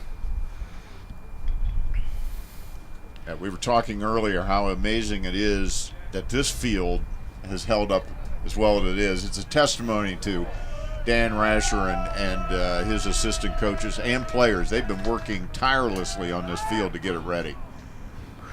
There's the runner advances to second, so now we have 2 runners in scoring position as McMahon just saved a run. Ali waved at an obvious ball just to protect the runner. So runners on 2nd and 3rd, that takes away the possibility of a double play, or at least the conventional double play. And that one gets away, and that's going to score a run. The first run of the game, he can't find the ball, and the run scores. So Prince George's breaks through on a wild pitch. Yeah, it looks like Jack really tried to overthrow that. And, I mean, that was probably a 55-foot pitch. And the run scores. So Prince George's takes the lead here in the top of the fifth, 1-0, and they're not done yet. They still have a man on third, and Ali up. He shows bunt. Interesting. 2 balls, 2 strikes, 1 out. Prince George's has scored on a wild pitch. That wasn't a suicide squeeze there. No, the runner wasn't running. That was almost going to be like a little bit of a safety squeeze. I'm wondering if he would have taken off if that ball had gotten put down. Now, if that had been a suicide, it would have lived up to its name. And there's going to be another run score as Ali grounds out to shortstop. Well, he got his job done. Ali did. Concepcion scores the second run of the inning, and that brings up number 2, Michael Carolina.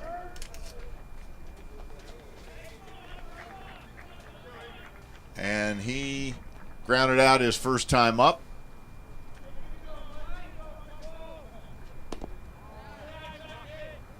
Two outs, the base is now empty.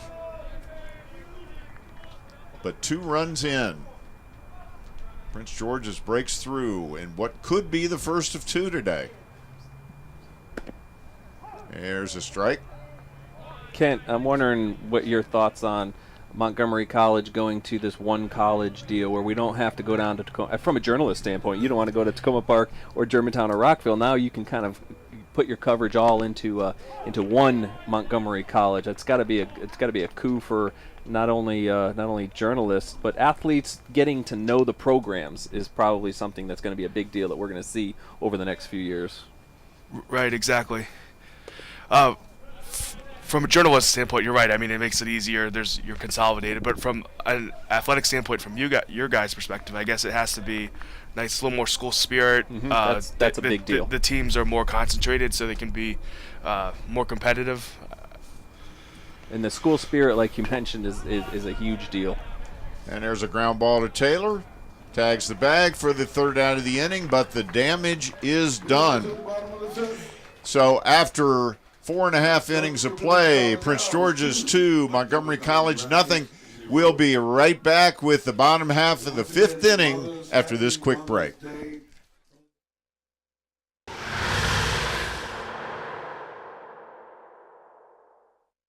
Whether you're a recent high school graduate, career-changing adult, or seeking professional or personal development, Montgomery College has what you're looking for. We offer more than 130 programs of study as well as workforce development and continuing education to prepare you for a rewarding future. Take advantage of our small class sizes, award-winning faculty, and flexible scheduling. Evening, weekend, and online classes offered. Apply today. Montgomery College, endless possibilities. 240-567-5000. Like us on Facebook. Go to facebook.com/Montgomery College TV.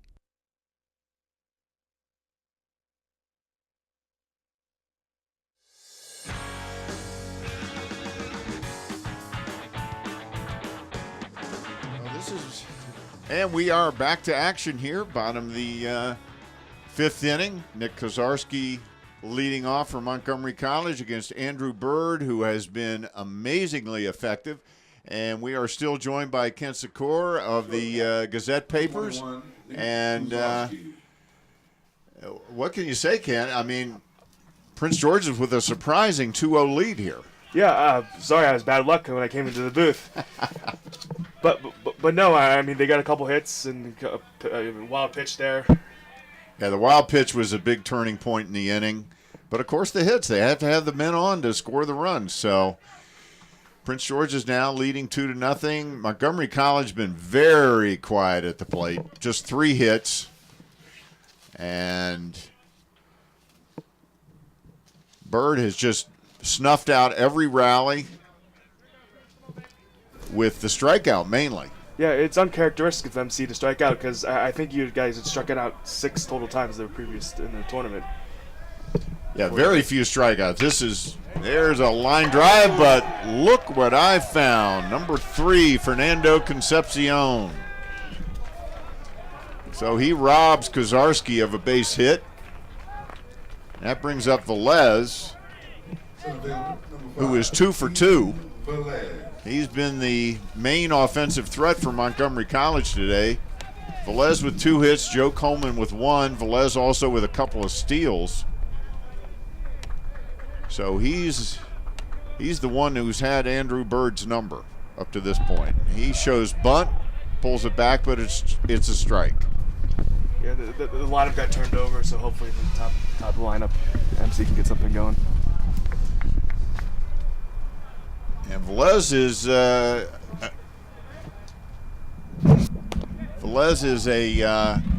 graduate of your alma mater there, Kent. Yep, but Magruder baseball. I know Magruder didn't have that great of a year this year in the spring, but they have a couple guys here on the roster at MC. Yeah, they do. They have both Coleman and Velez are Magruder grads.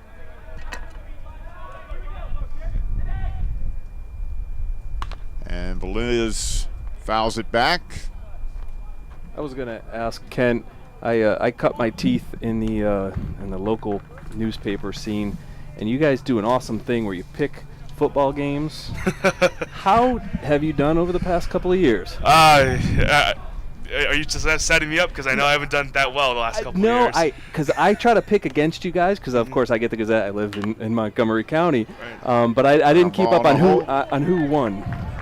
Who's usually the best prognosticator up at the Gazette? James Peters in the past. He's our high school baseball reporter, by the way. He's normally won, but our sports editor Ken Sane, he actually won this year, and he made a big deal about it and everything. All right. Well, I guess the boss wins. Yep. Well, Velez just picked up his 3rd hit of the game as he beats out an infield single to 3rd, and that brings up Max Heldman. So Velez at first, he takes off, fakes it. Nice fake. Fake me out. Max Heldman is hit by a pitch his last time up and was on by an error his first time up.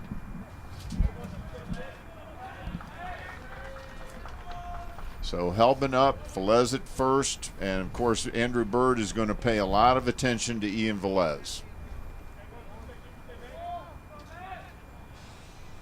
Montgomery College trying to get something going here offensively. The other question would be, how many innings does Bird have in his arm? They probably want him to go the distance.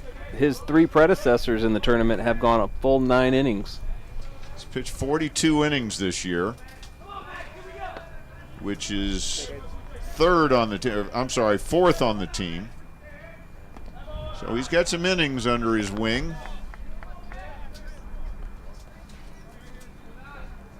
It's funny in the major leagues we always say, wow, he threw a complete game, but then you go back to Walter Johnson era where they threw 35 out of 35 complete games. Some of complete games going 15 or 16 innings. Such a difference in this day and age with how much the arms are being used. I guarantee you in Walter Johnson's era they didn't have pitch counts. And they also pitched every day too. Yeah. There goes Velez. There we go. Hit and run single into right field for Max Heldman. Velez rounding 3rd. Boy, and almost didn't get back in time. He took an aggressive run around 3rd there as Heldman comes through with a hit and run single, and that puts runners on 1st and 3rd with 1 out, and that brings up the big guy, Jake Taylor. Great piece of hitting by Heldman, going to right field, just going with the pitch. But I don't want to keep harping on it, but it makes me nervous seeing Ian Velez hitting the turf when having a broken clavicle this year. That injury can come back at any time. He lost his footing going around 3rd, which is why it got a little dicey over there with the throw, but he did get back in time. So Jake Taylor, this is his 3rd time up with a runner in scoring position. He's struck out both of his 2 previous appearances. And he fouls it off. Kent, your colleague James Peters did a great feature story in the Gazette about Jake Taylor, about how he went down to Radford, and he actually wanted to pitch, and it's kind of saying, wait, you hit 15 home runs this year. You hit the ball 450 feet when you need to, and you want to pitch, but we've seen him pitch a lot. He's got 9 wins, so he can really throw the ball hard. Yep, but at the plate right now, you'd have to think he's due because, he doesn't strike out twice in a row. He's very due. He really needs a big hit in this tournament. Yeah, he has yet to have a hit in the tournament, which I guarantee you he's not gone 3 games without a hit this season. And not when he's hitting almost 400. Yeah, he's really pressing, too. I think it was Friday's game, you and I, Michael, were watching, and the ball hit off the butt of his bat, dribbled down, to first base. He got out. He was frustrated. Was very frustrated, talking to himself all the way down the line. Did hit the ball hard yesterday on a couple of occasions, just didn't find the gap. But today, Andrew Bird has had his number. Well, this is the fun part of our job. All right, this is when it starts getting really good. 1 ball, 2 strikes, so Bird ahead in the count. 1 out. He threw high fastball 2 times in a row to strike Taylor out. And, boy, that was close, but it was called a ball as Heldman steals second with no effort at all by PG to stop that. So that puts runners on second and third now. Ducks on the pond, as they say. For Jake Taylor with the 62 ribbies, the 15 home runs. And he strikes him out for the 3rd time. That is very, very unusual. And once again, the high fastball. When Bird reaches back and throws that high fastball, it kind of takes off right into the catcher's glove. And I don't know if it's deception or I don't know if Jake's looking for something else, but it looks like he was on it and he just couldn't catch up to it. Well, that brings up Greg Turlick, who's also had his problems. He struck out twice as well. And we saw Powell pitch yesterday. And Powell, this is a kid, Kent, that big, tall kid, but he threw straight heat. He threw some serious fastballs, and that's really not what we're seeing out of Bird today. He's kind of moving in and out. He's throwing curveballs, and then at the end, like you just saw, high fastball that blew right by Taylor. But if you're moving the ball around like that, you're going to be able to get the high fastball, even if it's in the mid-80s velocity. So Dan Rascher had a little conversation with Greg Turlick, and we'll see if the message got through. I'm sure he probably told him, don't try to hit a 3-run homer here, just some good contact. Turlick did have a home run Friday in the 15-0 shellacking of CCAC. Of course, he's back in his familiar right field now that Ian Velez is back in the lineup. When Velez was out with the broken collarbone, Turlick moved into center. And he played a good center field, too. He did. We saw him make a number of fine plays. But he's more comfortable in right. Got a good arm. Fouls it out of play. I'm glad I moved my car way up to the top of the parking lot. Oh, that's what you need to do here. Those of us in the know do not park anywhere near the ball field. And I was actually, when I was parking this morning, I was thinking of Greg Turlick from the left side pushing it out into the parking lot. There's the pitch. That's in the dirt for a ball. 1 ball, 1 strike, 2 outs, 2 on. Bird kind of apologized to his catcher there. He said, "Oh, that was me. Thank you." Yeah, Chris Brown saved a run for sure. There's a liner down the line, but it goes foul. That had 2 runs written all over it, but it went foul. Greg Turlick steps back in. 1 ball, 2 strikes. Bird once ahead, again ahead in the count. He's been ahead in the count a lot today. That's the other thing that's going on here. I think the Raptors are getting a little bit anxious when they're falling behind in the count.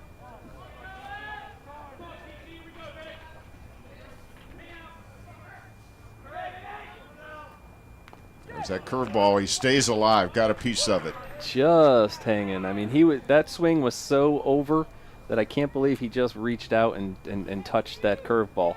But Turlick was basically looking the other way when he hit that ball. So he stays alive.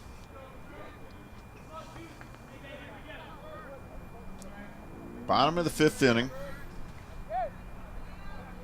Montgomery College with their 3rd threat of the game, but they have yet to break through.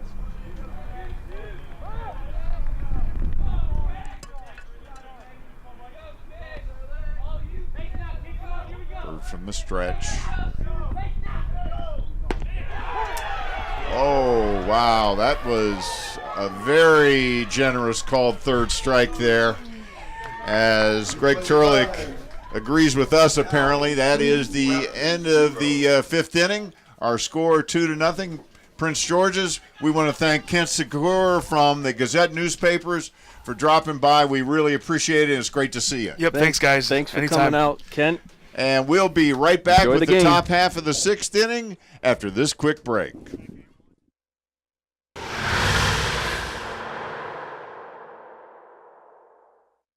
Whether you're a recent high school graduate, career-changing adult, or seeking professional or personal development, Montgomery College has what you're looking for. We offer more than 130 programs of study as well as workforce development and continuing education to prepare you for a rewarding future. Take advantage of our small class sizes, award-winning faculty, and flexible scheduling. Evening, weekend, and online classes offered. Apply today. Montgomery College, endless possibilities. 240-567-5000. Check out more Montgomery College programming at youtube.com/Montgomery College.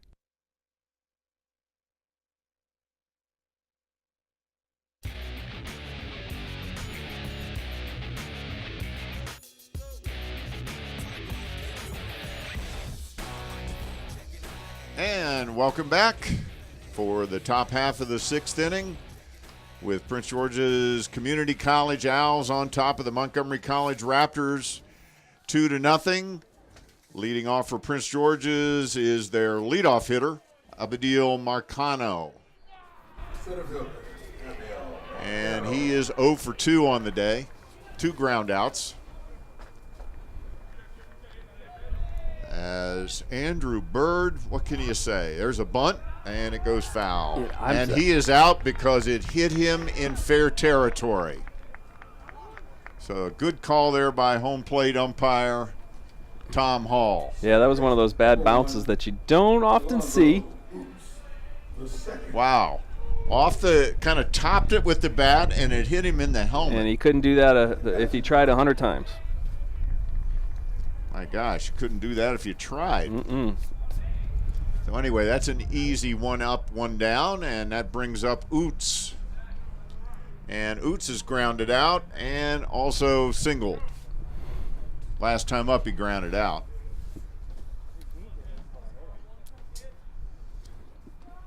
So Jack Satter out for his 6th inning of work. He was touched up for 2 runs last inning. Probably the primary problem last inning was the wild pitch, which allowed 1 run to score. Yeah, and McMahon saved him a few times, but he couldn't save him, too many times. But still, Bird has been working out of jams. I'm still shaking my head at what it is he's throwing out there. And Coach Foster said, like we talked about, he was lights out early in the season. He lost his location. He couldn't throw the ball over the plate. But there's something about his fastball that is just sneaky. And we've seen it. He's blown the ball by Jake Taylor on high fastballs, and those are balls that Jake Taylor has hit out all season. Now there's a sharply hit line drive, but right at Nick Kozarski for pretty easy out there. And then he ended the threat against Turlick, painting the corner, which was a generous call, but still, Greg Turlick knows that he's got to protect up there. Bird has been getting calls, but he's been around the plate, so he's going to get those calls. So you have to protect up there. Yeah, that last called strike was a tough one for Greg Turlick, but it goes both ways. So we'll see what happens. A lot of baseball left, And that one might have been called a generous Yeah, strike. that looked like a couple inches outside from our point of view here. Yeah, the plate's a little wider today than it's been the other couple of days in the tournament, but both teams have the same umpire. There's a foul ball. Taylor runs out of real estate as it goes out onto observation drive. That wind is really kicking up, so it's pushing balls over to the right side. Yeah, you could really see the trees out in center field over that NJCAA Region 20 Champions banner. Those trees are really blowing. There's a lot of years up on that Region 20 Champions banner. And there's strike three.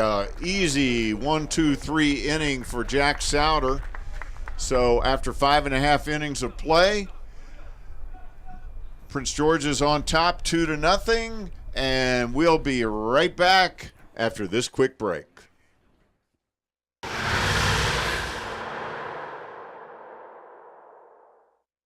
Whether you're a recent high school graduate, career-changing adult, or seeking professional or personal development, Montgomery College has what you're looking for. We offer more than 130 programs of study as well as workforce development and continuing education to prepare you for a rewarding future.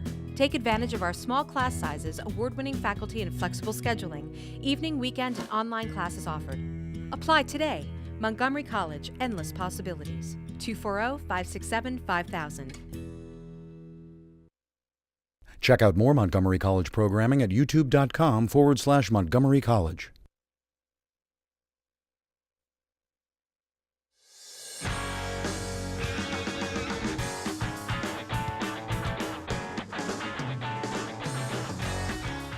And we're back on Windy Hill on the Germantown campus of Montgomery College.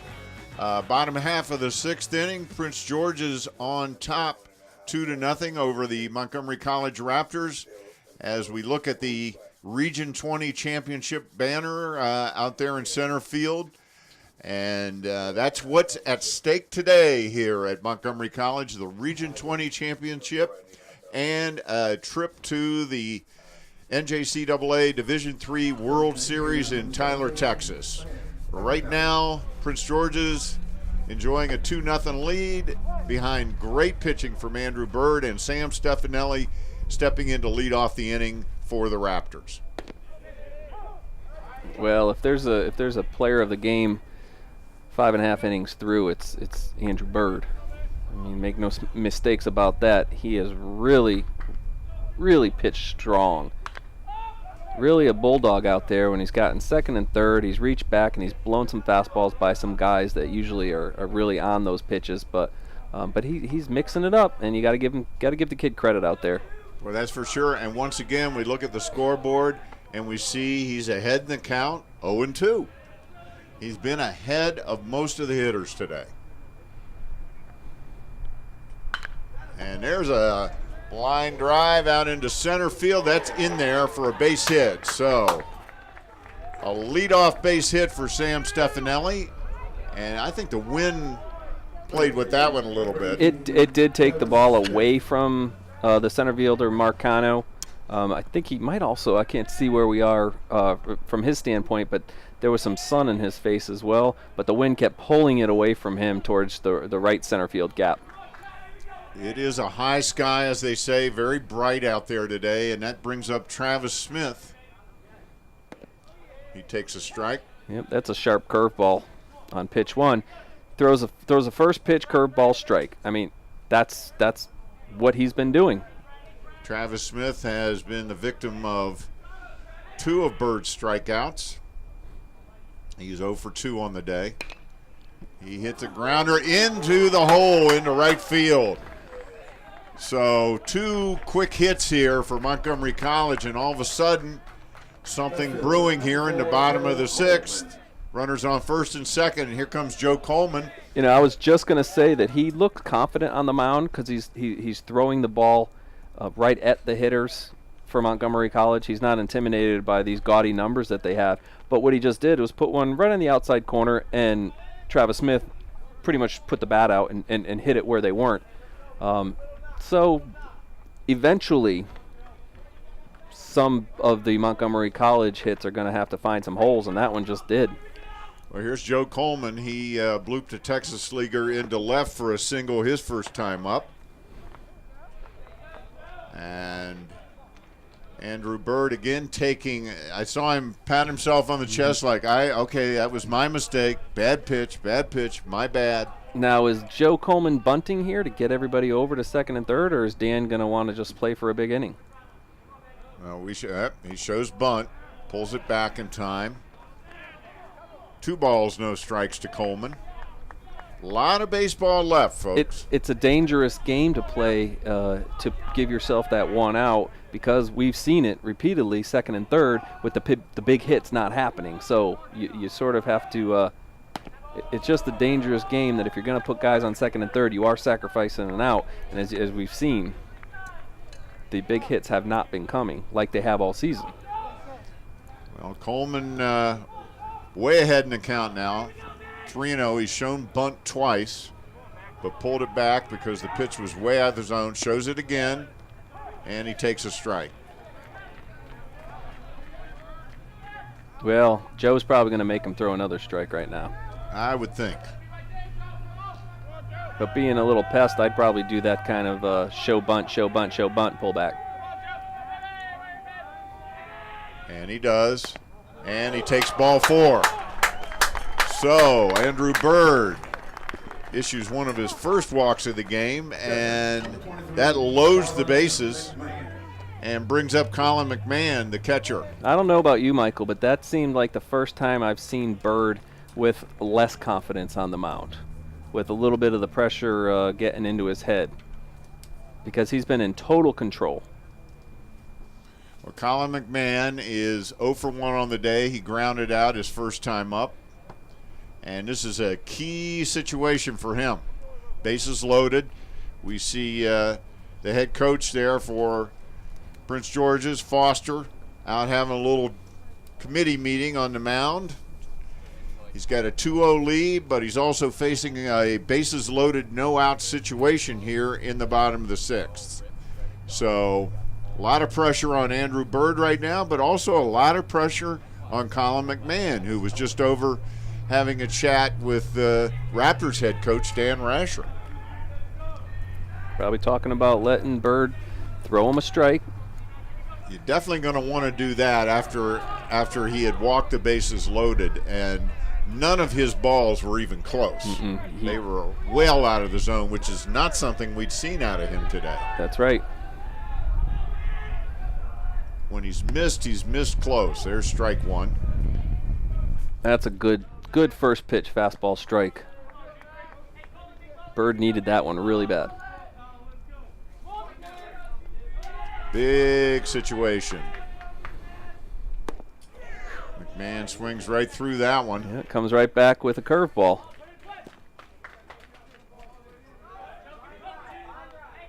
He really got fooled on that pitch.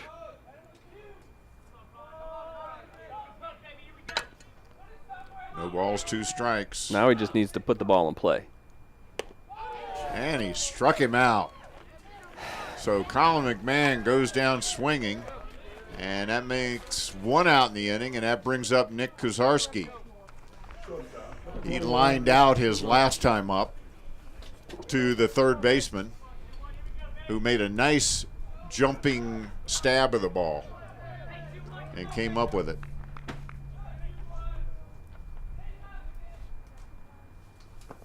Takes it outside. Andrew Bird has an interesting little thing. When he throws a pitch that's way out of the zone, he like pats himself on the chest like, my bad. I've noticed him doing that a number of times. And there's a strike. And he also knows that his buddy Chris Brown has caught 3 games now, so he doesn't want to send poor Chris back and forth behind that plate, scrambling for balls in the dirt.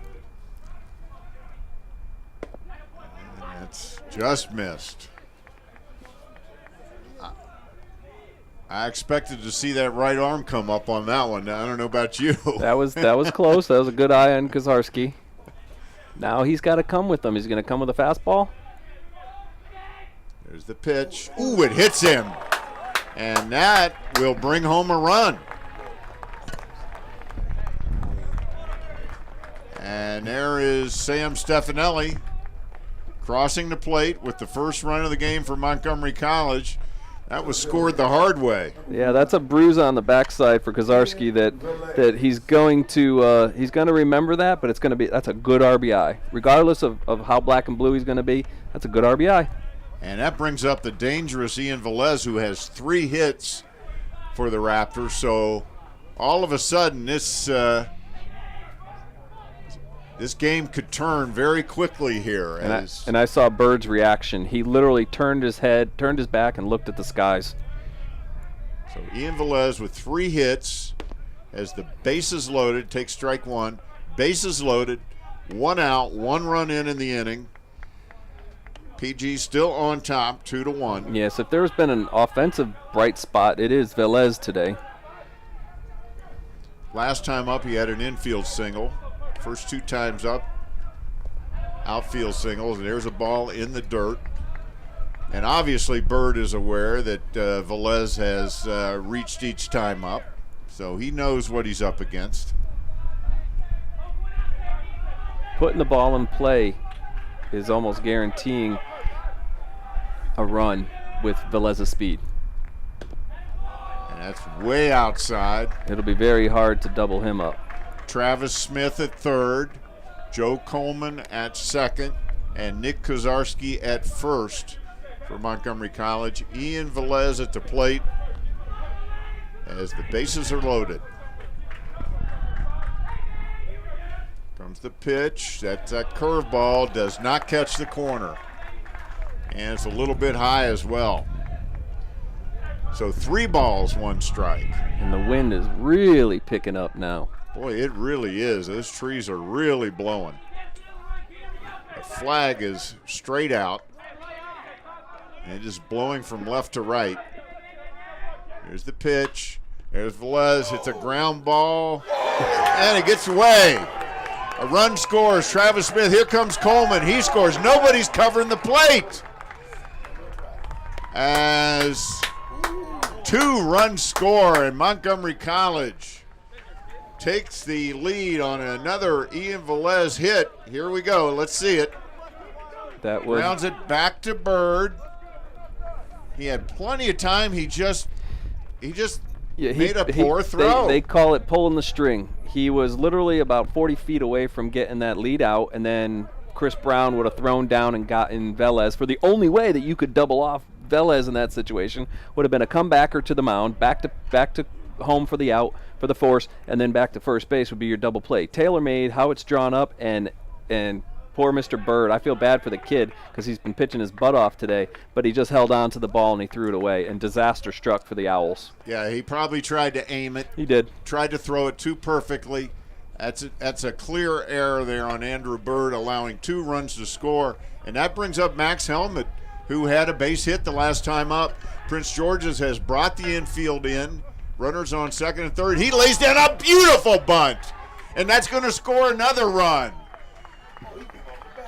And they called the runner out. It sure looked like the first baseman was pulled off the bag.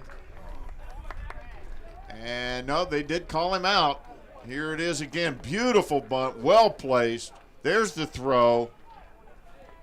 No, I do believe he had him. He did get him. Yeah, he just jumped off quick because he was going. The throw brought him into the baseline a bit, so he just pulled his foot off the bag really quickly. But that's a perfect play by Max Heldman. So 4 runs for Montgomery College into the inning. We've got Jake Taylor up, and we still have Ian Velez just 90 feet away. So this is not over yet for Andrew Bird. But, of course, he has had Jake Taylor's number today with 3 strikeouts. So a very unlikely type of rally for Montgomery College. That's that inconsistency that Coach Foster is talking about that comes from his Owls this season. Oh, and he hits Taylor, and Jake none too happy about that. Yeah, the wheels have come off Bird slightly here, and this is the first time that we've seen him just not be in total control up there. Even when he was in trouble in the early innings, he had a different look and different mannerisms on the mound, and right now you can tell that it's certainly gotten to him. I'm certainly not the head coach of Prince George's, but I think I might pay a visit to the mound to try to calm him down just a little bit. He seems a little emotional. And here comes a pinch hitter in for Greg Turlick, Nick Siegel. Nick Siegel. So that is a surprising move there by Dan Rascher, as, of course, Turlick has struck out 3 times. And Nick Siegel is going to replace him and pinch hit for him. Siegel's a .269 hitter on the season with a nice on-base percentage of .391. Does have 11 ribbies on the season and 11 walks. He takes outside. That's a really interesting move by Coach Rascher. I see Turlick standing in the dugout right now, and he doesn't look injured. But maybe he just thought that Turlick didn't look great against Bird today. I think that's probably the decision, as Siegel takes a strike.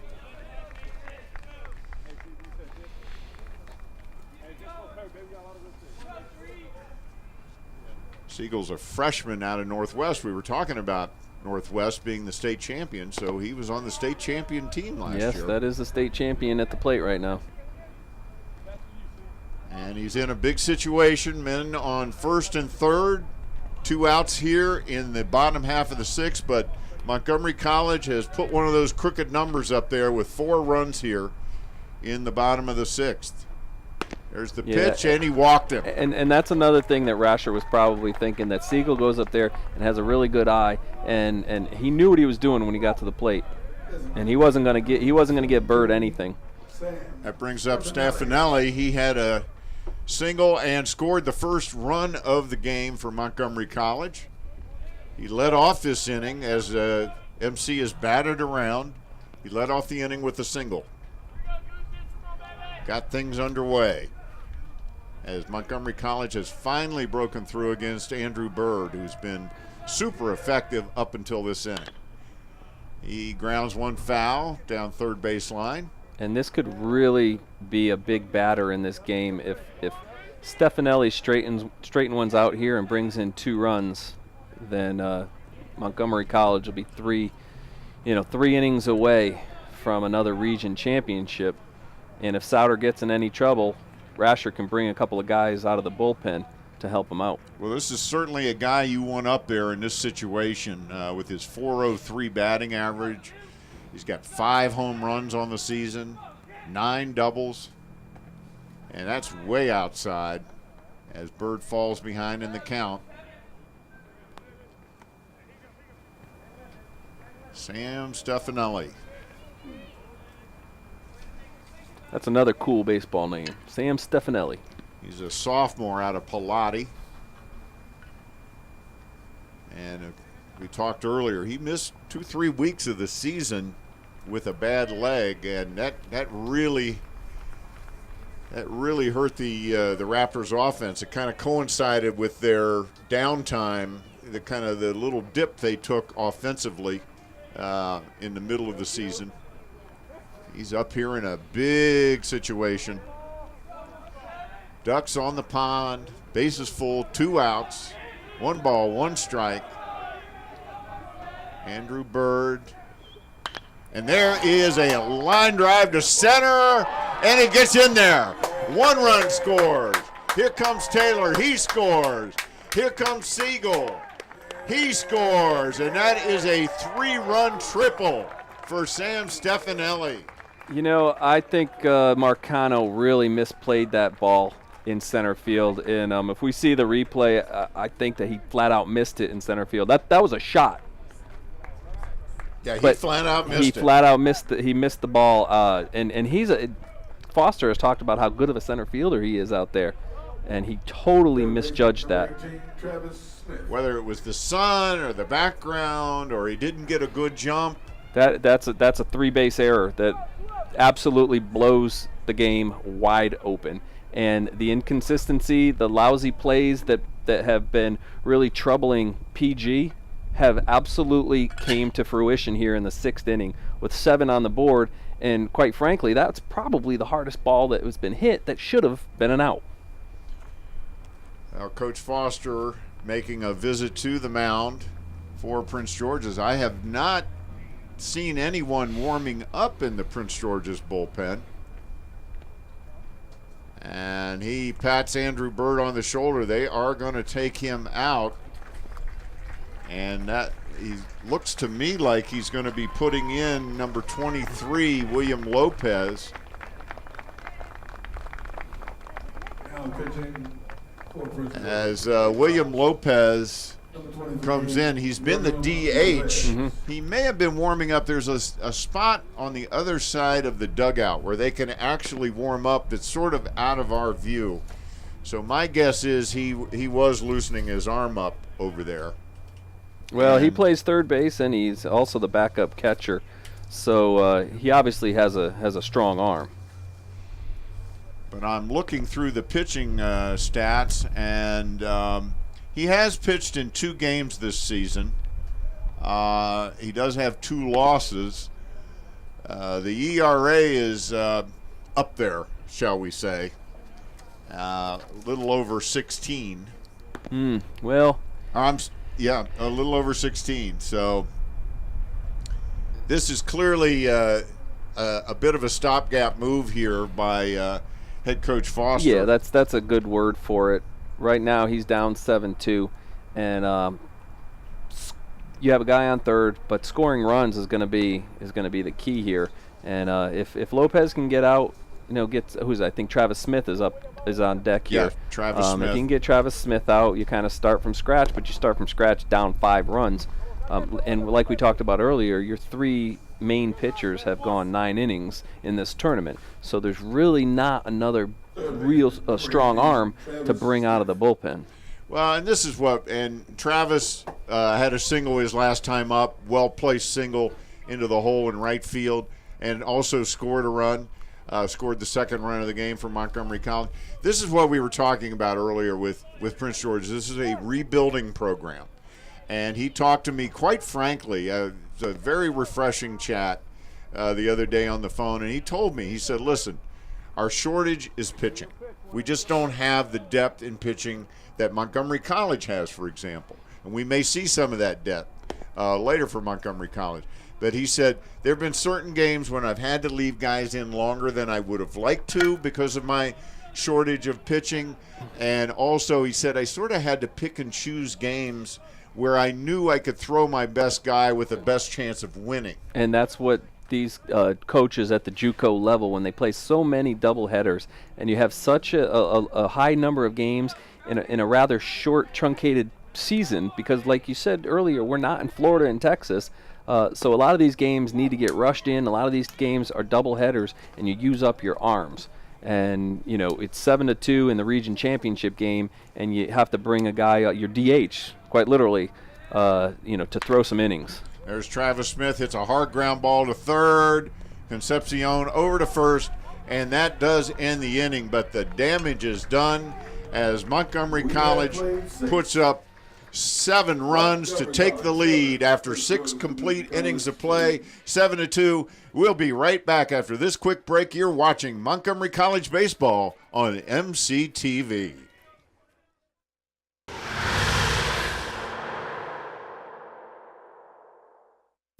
Whether you're a recent high school graduate, career-changing adult, or seeking professional or personal development, Montgomery College has what you're looking for. We offer more than 130 programs of study as well as workforce development and continuing education to prepare you for a rewarding future. Take advantage of our small class sizes, award-winning faculty, and flexible scheduling. Evening, weekend, and online classes offered. Apply today. Montgomery College, endless possibilities. 240-567-5000. Check out more Montgomery College programming at youtube.com/Montgomery College.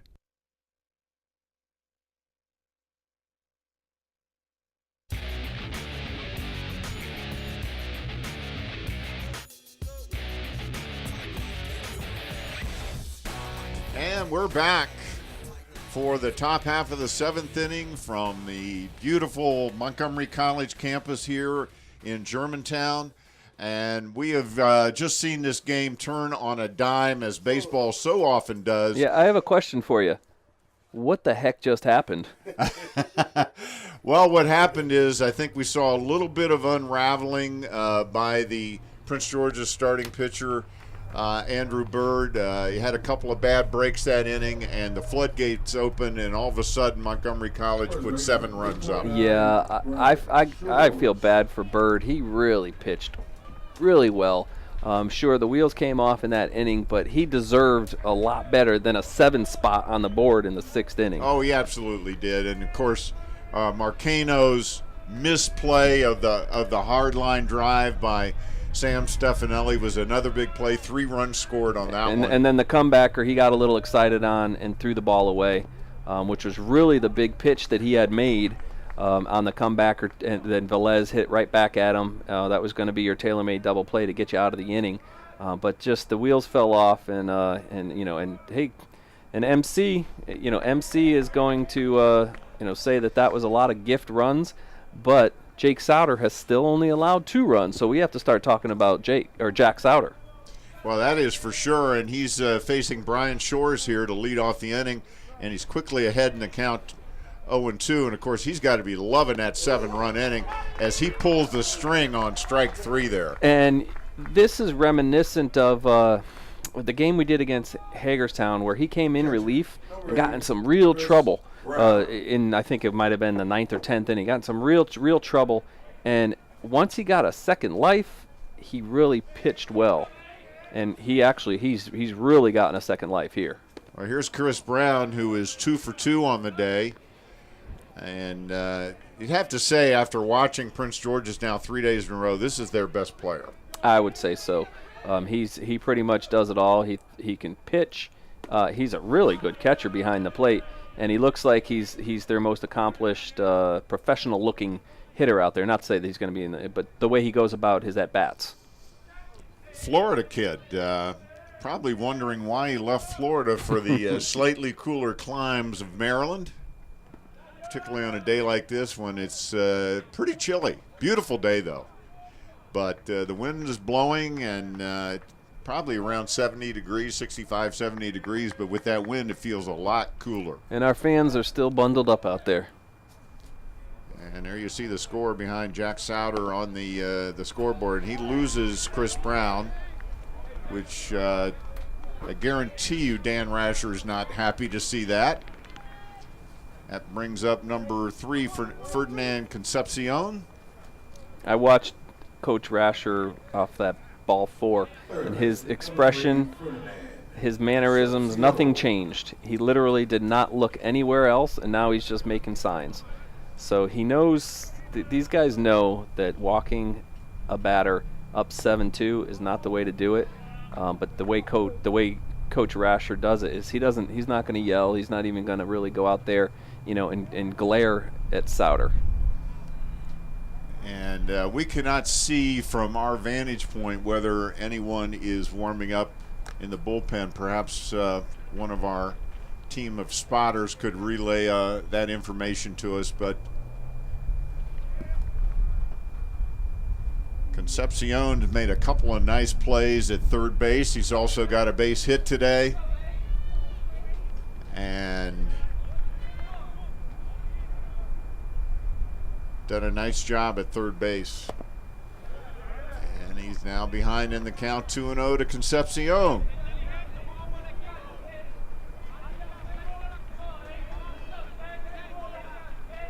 Well, Jack's got to find it. And ball 3. This is not what you want to see if you're Dan Rascher after your team has put up a 7 spot to take a nice comfortable 7-2 lead with just 3 at-bats to go. There's a strike. That was a nice pitch to come back on the inside corner. And there is some action. And that is Jamison McGrain warming up. It could be in anticipation of a possible second game.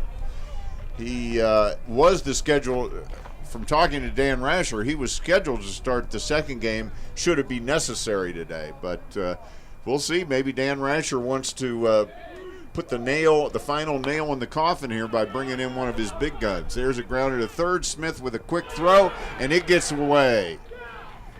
And that's going to allow Brown to go to second. Concepcion to go to third, and that's going to be a throwing error on Travis Smith. It was a slow roller, and I think he just tried to hurry it. Yeah, he did, and he threw that ball a little bit sidearm, kind of came off the side of his hand here. And there's the bouncer. Yeah, he just threw it. He just rushed his throw, and there was no way Taylor could come up with it. And yeah, Rasher's going to go get him, Michael. He's going to get him right now. He's not messing around as Jack Souter does a fine job. And Jack's not happy about getting pulled. No, he's not. And that does bring in Jamison McGrain. Hey, Jack pitched well. It's 7-2 in the 7th inning. I mean, what more can you ask out of the young guy? No, he's pitched very well. He's got nothing to hang his head about. He's a competitor. That's why he doesn't want to come out of the game. Hey, Coach Rascher did tell us this morning that they're going to get 7 runs to win the game. He did. He said 7 runs. And that brings in Jamison McGrain, who has been one of the best starting pitchers on the staff for Montgomery College this year. I think the number one stat for me with Jamison, 5 complete games. And it really shouldn't come to anybody's surprise that he's pitching right now, even though he pitched on Friday. No, he pitched 3 innings on Friday. Yep. They were able to take him out of the game because Montgomery College at that point had a 15-run lead. So he's fresh. He's fresh. He only threw about 50 or 60 pitches on Friday, and he knows how to do it. He's started 10 games this year. He's pitched 64 innings. He has an ERA of 3.10. Like we said, the 5 complete games. He's 5-2 on the season. So he's been pretty lights out for Montgomery College this year.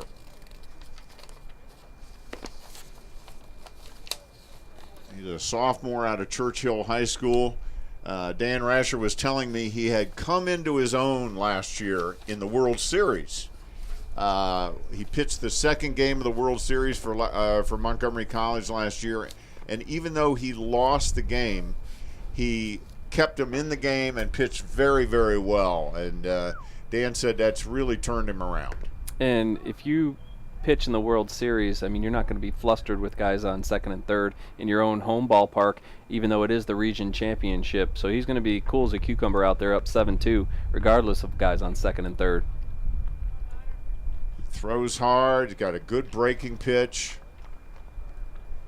And he's a cool customer out there on the mound. He knows what to do in a jam.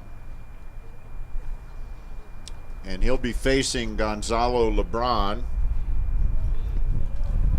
for Prince George's.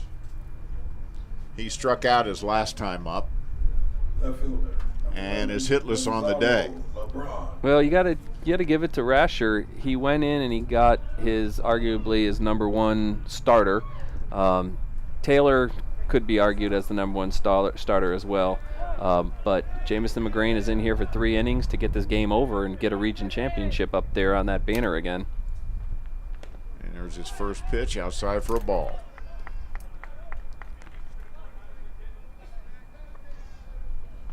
Men on second and third. Chris Brown on second.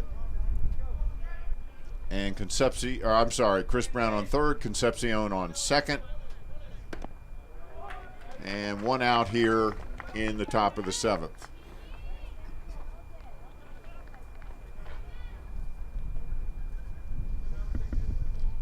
Beautiful shot there of Jamison McGrain by our camera crew.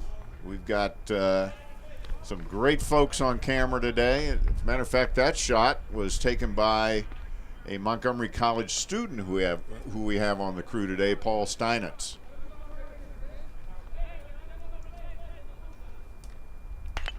Or some folks like to call him Jake Steinitz. There's a fly ball to right field. He tags up but holds as records the second out of the inning. Nice play by Siegel in right field, because that wind is really that pop-up kept going and going.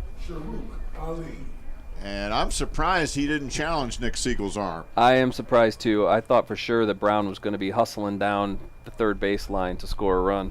But it is 7-2. I guess that's probably not the most important run. No, it's not. That brings up Ali, who is hitless on the day, and had a couple of tough plays at shortstop, but he's settled down and played well since early in the game. I mean, a pop out and then getting tagged out at home on a tag is catastrophe for the PG offense at this point. So. Oh yeah, that would probably seal the deal. Yeah. It wasn't that deep, but then again, Siegel, they don't know his arm. There's a grounder to Taylor. He'll take it on his own for the third out of the inning. So, after 6.5 innings of play, Montgomery College holding a 7-2 lead. And, you know, we've talked a lot today about MC's chances of returning to the NJCAA Division III World Series later this month. And, you know, maybe not everyone is familiar with the NJCAA. Well, that stands for the National Junior College Athletic Association. MC is a member of the NJCAA. The NJCAA is the governing body for all 2-year athletic programs in the country. They've got a great website where you can check out how MC fares against the rest of the teams in the nation. So to check out how MC stands up against the best in all the sports we compete in, visit njcaa.org. That's njcaa.org. And right now, if you visit their site, you'll see that Montgomery College baseball is currently tied for 5th in the Division III national rankings. They've really upgraded that site over the last couple of years, Marcus. They certainly have, and the coaches and the managers and the staff at each school and in the athletic departments are really encouraged to submit their stats at the end of each game, so that they can keep up recording stats, and then guys like us can go in there and say, oh yeah, Jake Taylor's leading the country in home runs and so on. But yes, they've really improved that. And NJCAA, people call it junior college. Some people will say community college. Well, it's junior college. It's 2-year college.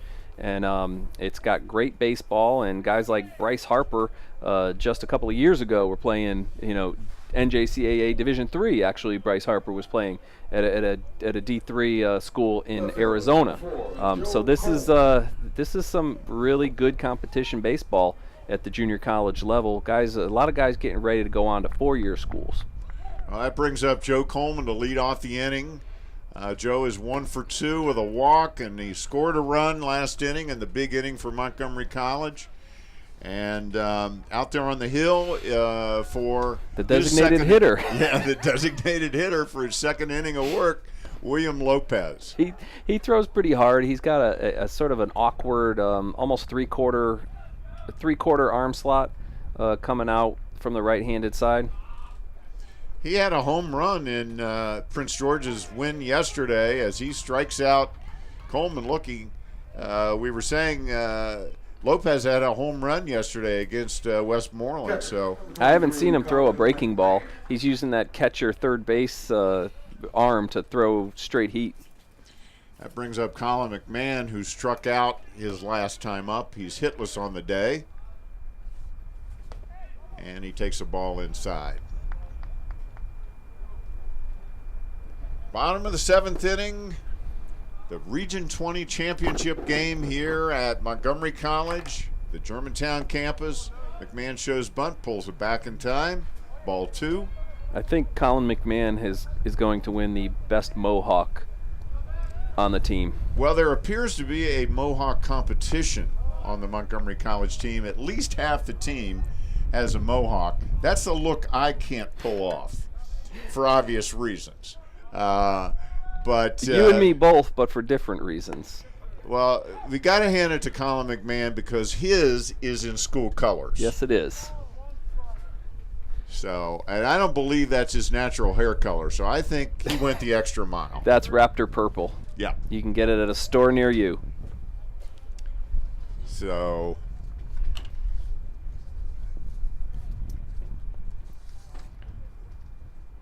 Colin McMahon, a Sherwood High School grad, and he's a freshman, so he'll be back next year. He fouls it back. Well, Mr. Brown, if I didn't have a family and I didn't work for Montgomery College, I would make a bet with you that if Montgomery College wins the World Series, I would get the purple mohawk. But I can't say that.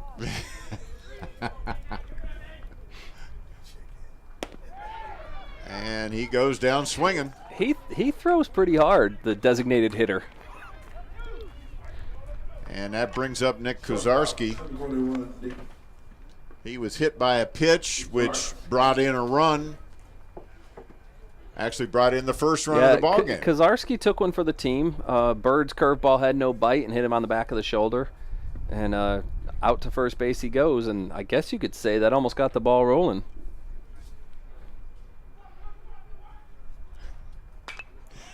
And he hits a high pop-up into the infield. That is a mile high. Had to deal with the wind there and the sun and no clouds and makes the catch. So after 7 complete innings of play, Montgomery College leading over Prince George's 7-2, and we'll be right back after this quick break. You're watching MC Baseball on MCTV.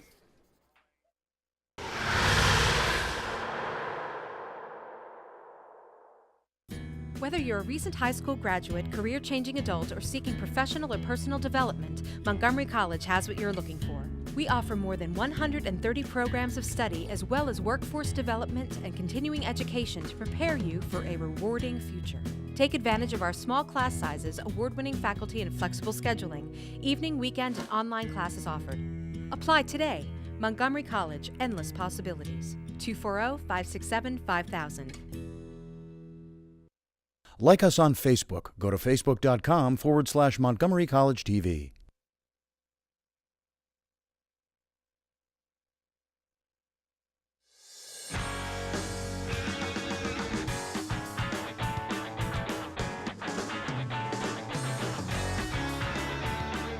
And we are back for the top half of the 8th inning from the beautiful Germantown campus of Montgomery College. And that is a great panoramic shot there by our ace camera guy down the left field line there, Steve Hauk. And over the next couple of years, that is a landscape that's going to be changing. There's going to be a few more buildings out back there. There's going to be a hospital.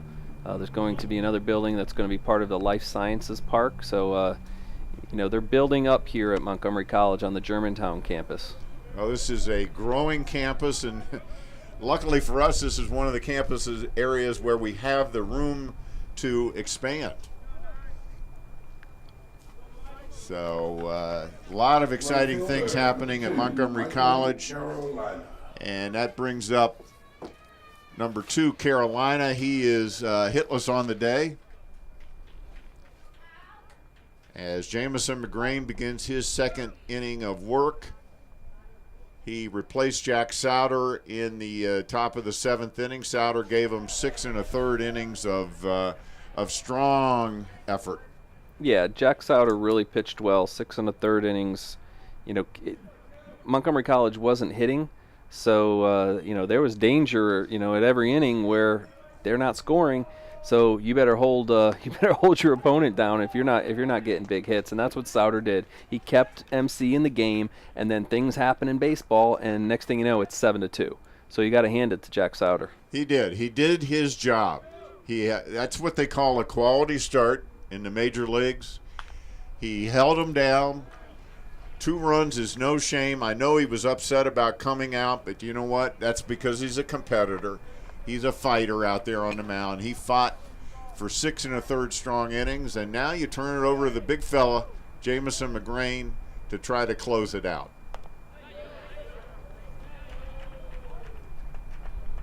Runs the count to 2-2. And, of course, we don't want to forget about Andrew Bird, the starting pitcher of Prince George's, who gave him 5 strong innings, and then the bottom kind of fell out in the 7th, but a lot of it was not his fault. There's a ground ball, finds a hole into left field, so a leadoff hit for Carolina. That's his first hit of the game. Yeah, that was a seeing eye ground ball where Kozarski was cheating over towards the middle of the diamond. That brings up Marcano. Number 5. And Marcano was hit by a pitch his last time up. He's hitless on the day, however. And he was involved in one of the key plays of the game on that line shot by Stefanelli. Sam Stefanelli out into left center. Stefanelli really hit a liner.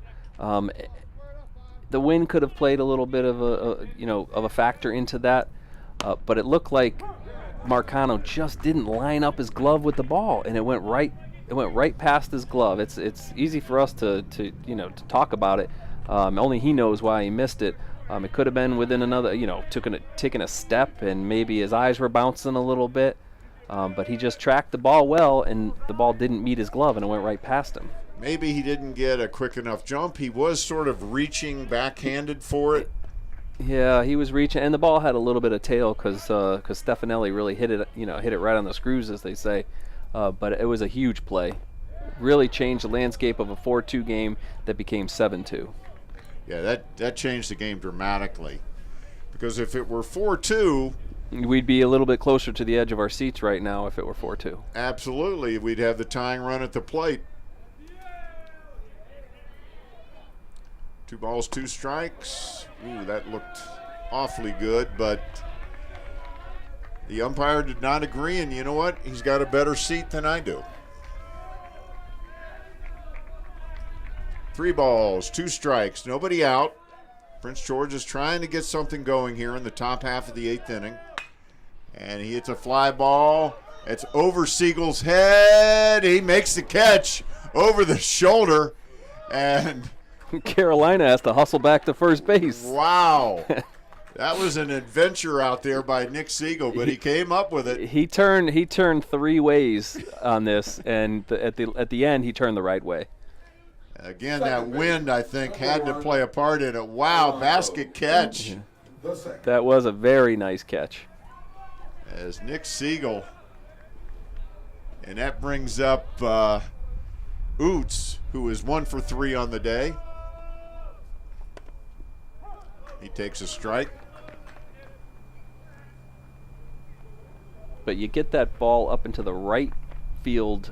The wind is taking it all the way to right field, so he sort of started tracking it to his right, and he ended up kind of having to turn around and go back to his left because the wind is taking it to the right field line.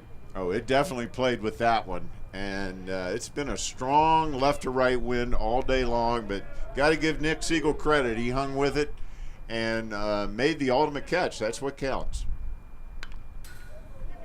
And Jamison McGrain ahead in the count here, 0-2 to Oots. I'm sure that Dan Rascher has just said to Jamison, listen, young man, get out there and throw some strikes. As well he should. Let's get this baby over and start packing our bags for Texas. Well, start packing your bags because we have to go celebrate Mother's Day. Oh, that's true. And back to McGrain. He goes to first for the sure out and the second out of the inning. Runner does advance to second. And then go to Texas. Pitcher. Yeah. Number 23, William. Happy Mother's Day to all the mothers on the crew today, all the mothers in the ballpark, and all the mothers watching MCTV.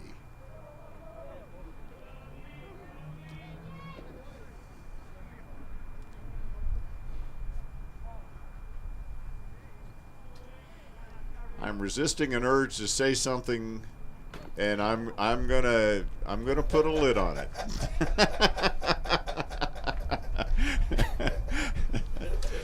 The floor is yours, Mr. Brown. Oh. That brings up Lopez, our designated pitcher. Designated pitcher / designated hitter. He's playing the slash role today. He's done a good job in relief.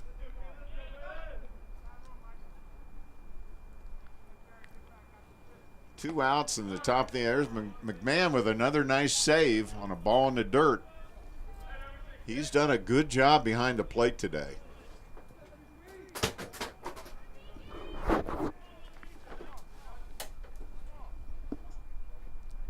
And there's a pitch way outside.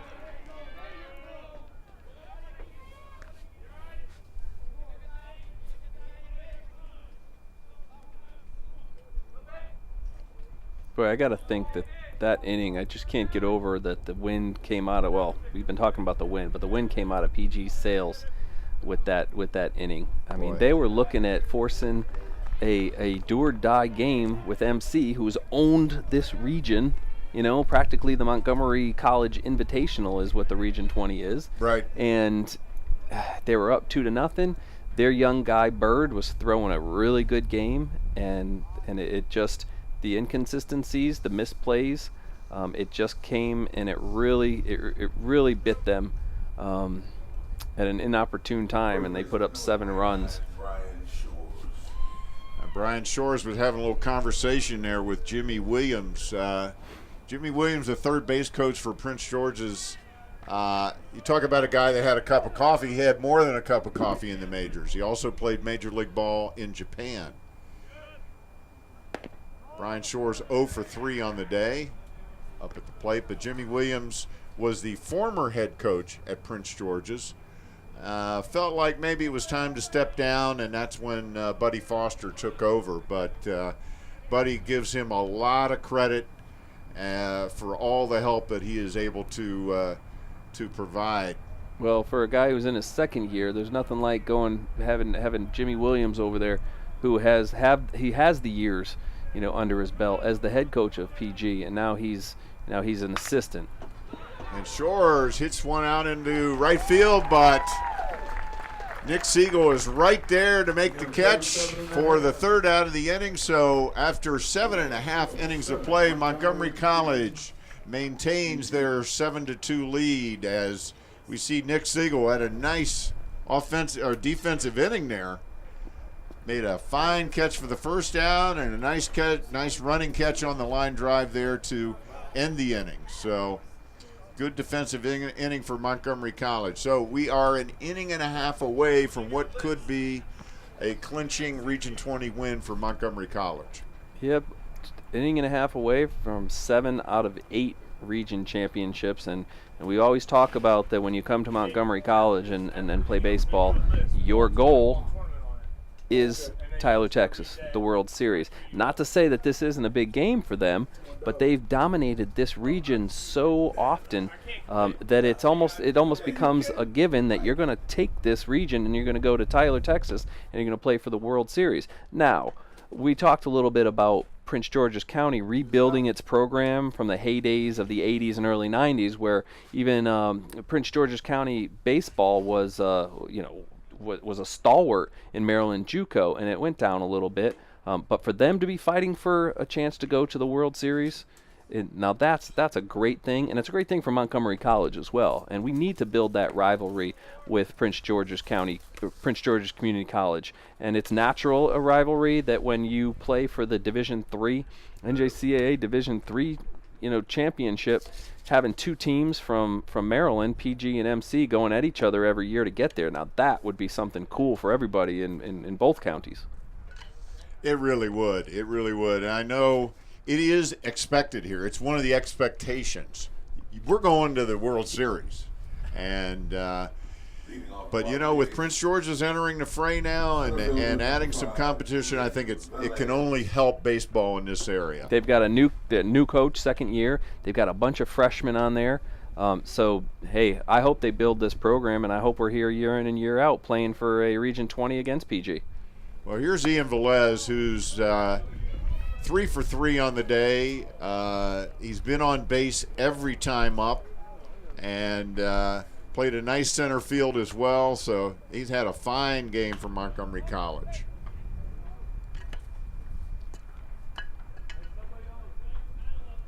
Been on base every time up. Has wreaked havoc on the bases with his speed. Scored a run. Yeah, that is one thing when he gets on base. Prince George's knew it, and they took care of knowing that he was over there with the throwovers. He just wreaks havoc, like you said, on the base paths as well. Your leadoff hitter should, and that's why he's out there. He's out there to get out on first base and run around for a little bit. So Lopez starting his third inning of work. He's been pretty effective. Yeah, he has. He's got that 3/4 arm slot, and it's kind of coming at a right-handed batter a little bit, and it gets on you quick because he throws pretty hard. Yeah, he does throw hard.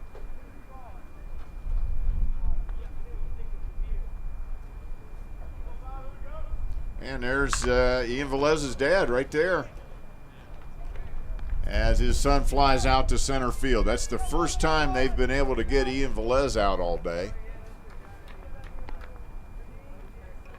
And so that is one out of the inning, and that brings up Max Heldman. Second baseman, number 11, Max Heldman. And Max had a single and has had a single today. He grounded out his last time up. Having Velez and Heldman at the top of the lineup is really going to be key when they if they win today. Don't want to jinx ourselves yet, but go down to Texas, to having those two table setters, for the big guys that can hit the ball out of the park. And he lines a base hit into left field. And we've seen that's what Max Heldman does. Sharply hit. So that's his second hit of the day, and that brings up Jake Taylor, who you talk about due. Boy, he just stroked that one. Jake was hit by a pitch his last time up, which loaded up the bases.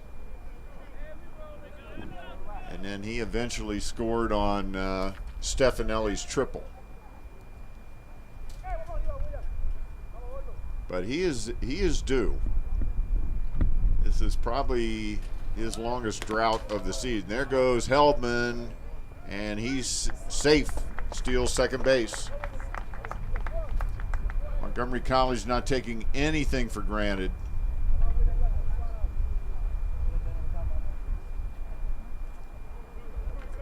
We saw how quickly a lead can evaporate in the sixth inning. So you can that's what's going through Dan Rascher's mind. 7-2, okay, it might sound safe to most, but at this level, you never know. He takes outside. I haven't seen Lopez throw much of a breaking ball. It's been pretty much just trying to spot that fastball. I can only remember one or two breaking pitches since he's been in there. And it hasn't been a big curveball at all, really. No, just had a little tail on it. So Jake sitting dead red, no doubt.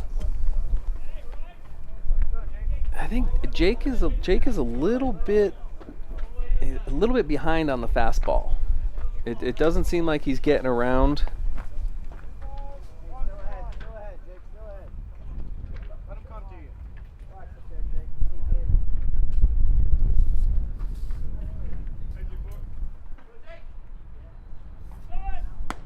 That one's high. And his power is really to center and to left. He's got power to right too, but the way that those trees are blowing, if he gets one up into left field, it's going to have a little bit more trouble than normal. Yeah, it will, because it is really blowing. It's even blowing in here. I know. We have our doors closed, our windows closed, and we're still blowing our papers around. And he lost him. So Taylor walks, and that'll bring up Nick Siegel. Right fielder, number 3, Nick Siegel. And Siegel walked his first time up. That was sort of a surprise move by Dan Rascher when he pinch hit Nick Siegel for Greg Turlick in that big 7-run sixth inning.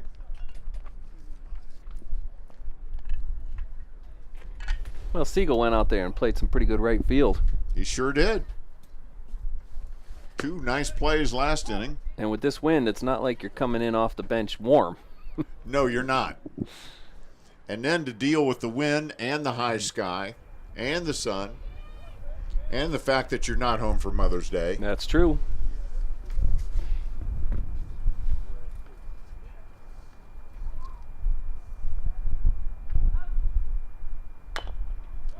He grounds it to third, slowly hit. Going to be a tough play. He's safe. He beat it out. Concepcion did everything he could to get him. Yeah, that was a nice play by Concepcion to make it a close play at first. But Siegel had wheels coming out of the left side of the batter's box. Yeah, he's got good speed, and of course he's coming out from the left, so he's got a little bit of a jump start. But, and you know, absolutely, he was safe, but Concepcion did everything he could there. Fine play. I don't think he agreed with the call. No, he's still jawing out there. But that loads up the bases for Sam Stefanelli, who has 2 hits today. He has a single and a 3-run triple.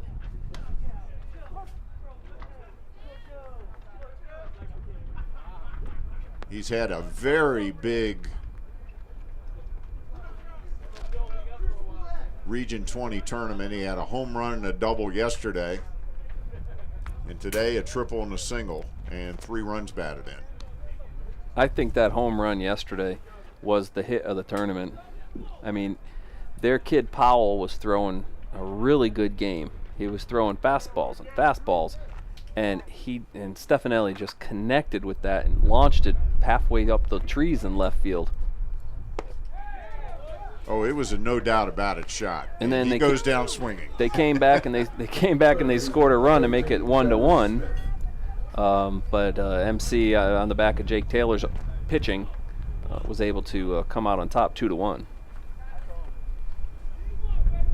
And that brings up Travis Smith, who's been in the thick of things.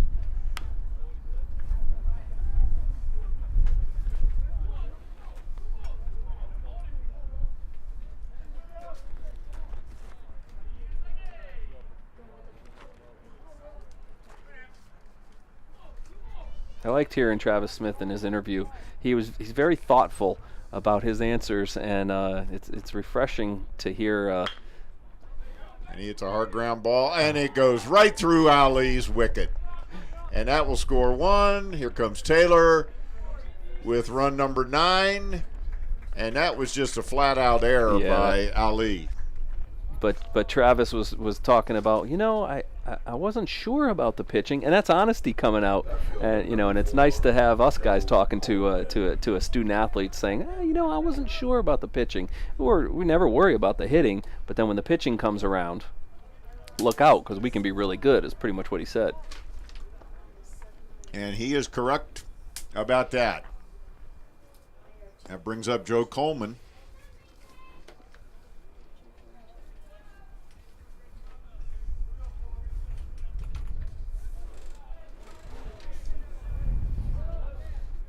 That wind is really kicking up. And Ali has really had himself a tough day at shortstop for the Owls. He certainly has. And apparently, I was talking to his head coach, Buddy Foster, before the game. He told me he had a bit of a rough outing yesterday in the second game that they played against Westmoreland. There's Coleman. Flares one out there, and it finds a hole, drops. Here comes Siegel. He scores standing up. As Joe Coleman with another hit and another RBI, and Montgomery College is putting an exclamation point on this Region 20 championship. And that's another one of those Joe Coleman hits, just popping it out into left field where they're not. He's not a big kid, so he's not going to be up there as well. He shouldn't be up there trying to pull one down the right field line 370 or 330 feet, whatever it is. He just needs to put the ball in play and put the ball where he can either have a chance at running to first base, beating it out, or just popping it over the shortstop's head into left field. Yeah, he's flared a couple of little balls out there into left field, and he's gotten hits out of both of them. Plus he's walked, so he's been a pest on those bases today, as you've been calling him. And again, he came in yesterday and pinch ran and ended up scoring the winning run. But he's a good little ball player, and it looks like Coach Rascher, likes his style of play. So Colin McMahon up. 2 outs in the bottom of the 8th inning. 3 runs in. And Montgomery College looking very strong here for a return to the World Series. This will be the first year that they go down there as Raptors. That's right. In purple uniforms. So some of the folks down there, I'm sure, are going to be like, oh, here comes Montgomery College, Germantown. Well, no, it's different this time around. Here comes Montgomery College, and here comes new uniforms. Here comes a new mascot. But here comes, again, a really good baseball team. That's for sure. High and tight. I was talking to Dan Rascher about it. He said down there in Texas, when we used to be the Griffins, he said they'd call us the Gryphones. Well, we're still Gryphon Park out in center field. Well, that'll come down eventually. We got a little misstep here as Joe Coleman, I think, thought it was ball 4, and he started to go to second base, and that is just a mental error there, and so that is the third out of the inning. And after 8.5 innings of play, or after 8 complete innings of play, Montgomery College on top 10-2. We'll be right back with the top of the 9th inning after this quick break.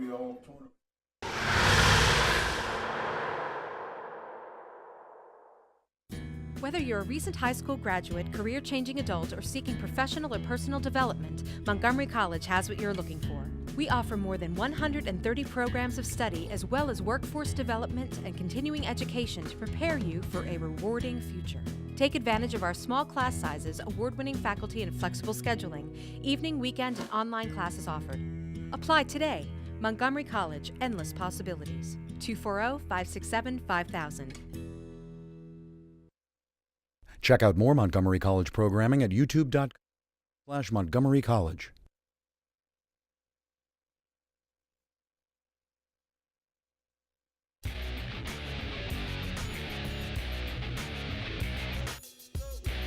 And welcome back to the Germantown campus of Montgomery College. You know, we were talking earlier about one of the new buildings going up, and there's a beautiful shot of one of the buildings under construction. Which one is that, Marcus? That looks like the new Bioscience Education Center. And it's funny, when you drive up 270, you always see the big globe. And now you drive up 270, you see a bunch of cranes and the big globe. But eventually those cranes will be gone, and we'll have a good view of Holy Cross Hospital that will be down on the, kind of like the, it'll be the south side of campus, closer to the 355 and Middlebrook Road side. But you'll be able to see the hospital from 270 really well.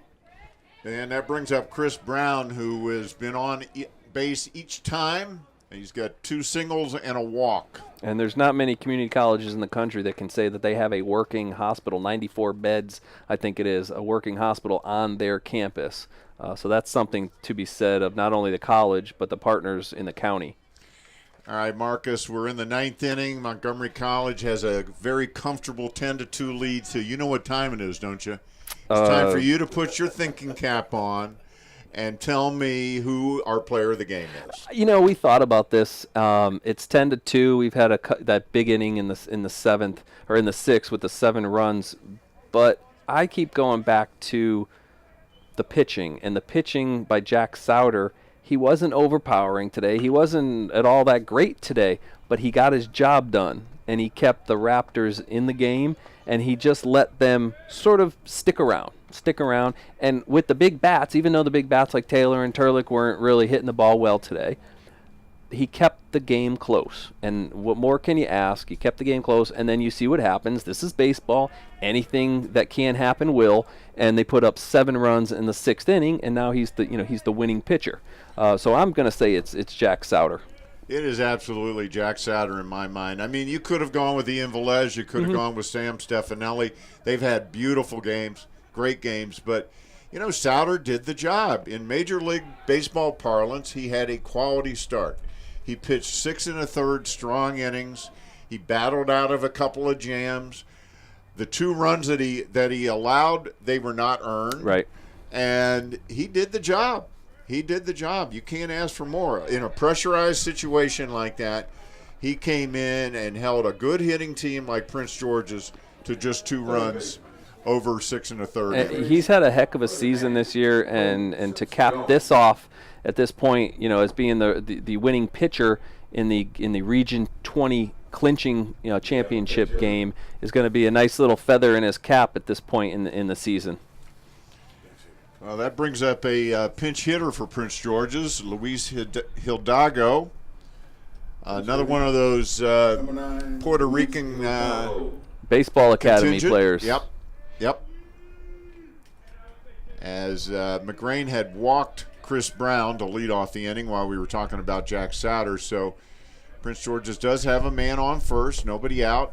Top of the 9th inning, Montgomery College just 3 outs away from claiming the Region 20 championship. Would be 7 out of 8 since Dan Rascher took over the program.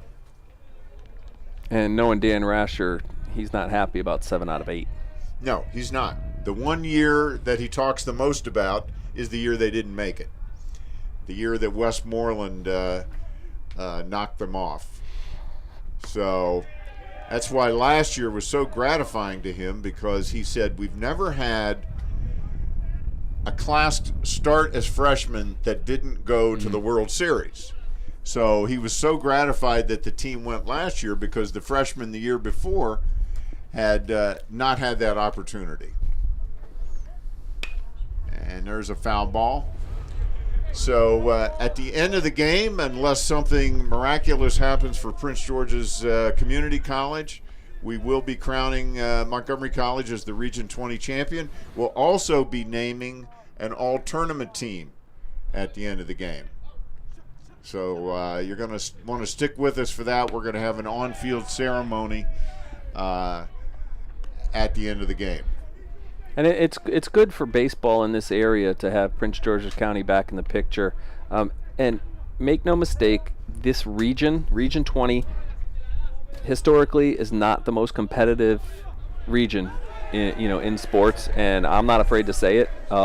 When MC gets to Texas, they play some teams that have really had to earn their way into the World Series. Not to say that MC is not earning their way to the World Series. It's just that the talent level is not there. The CCAC South you're playing Westmoreland, and you're playing the PG. The talent level is not the same as it is at Montgomery College. It's a fact, and that's why it's going to be 6 of 7 or 7 of 8, which it could be in a couple of minutes here.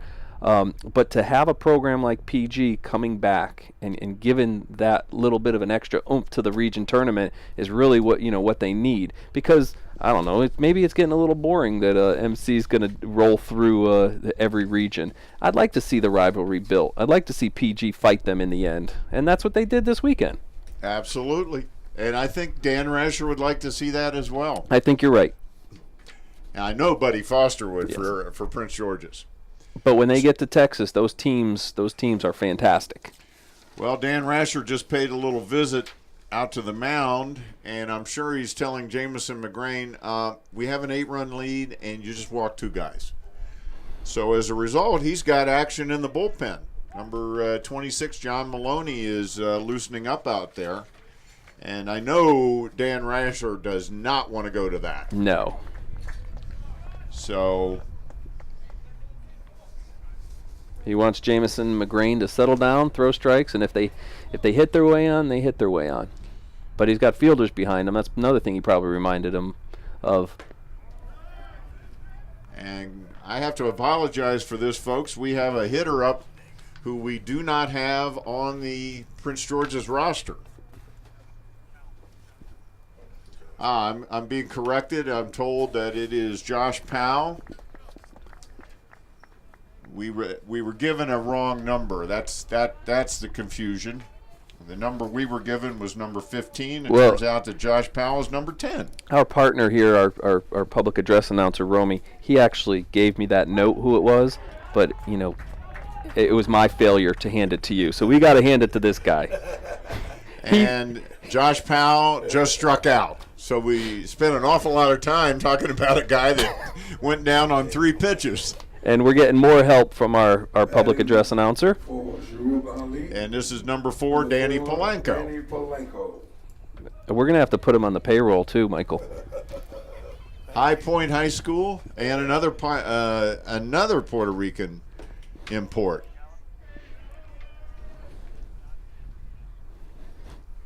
Coach Foster was talking about that it's easy to get these Puerto Rican National Baseball Academy players enrolled into college because, well, Puerto Rico is a U.S. territory, so the paperwork is quite simple. Polanco pops up, and Kuzarski gathers it in for the second out of the inning. So we are now just 1 out away from Montgomery College claiming the region championship. And that brings up Carolina, who walked his last time up. He's hitless on the day, but he did reach base via the walk his last time up. And then he's another all-region name team, Michael Carolina. Little chin music there from Jamison McGrain as he moves Carolina off the plate. 2 outs in the top of the 9th inning. There are 2 runners on for Prince George's.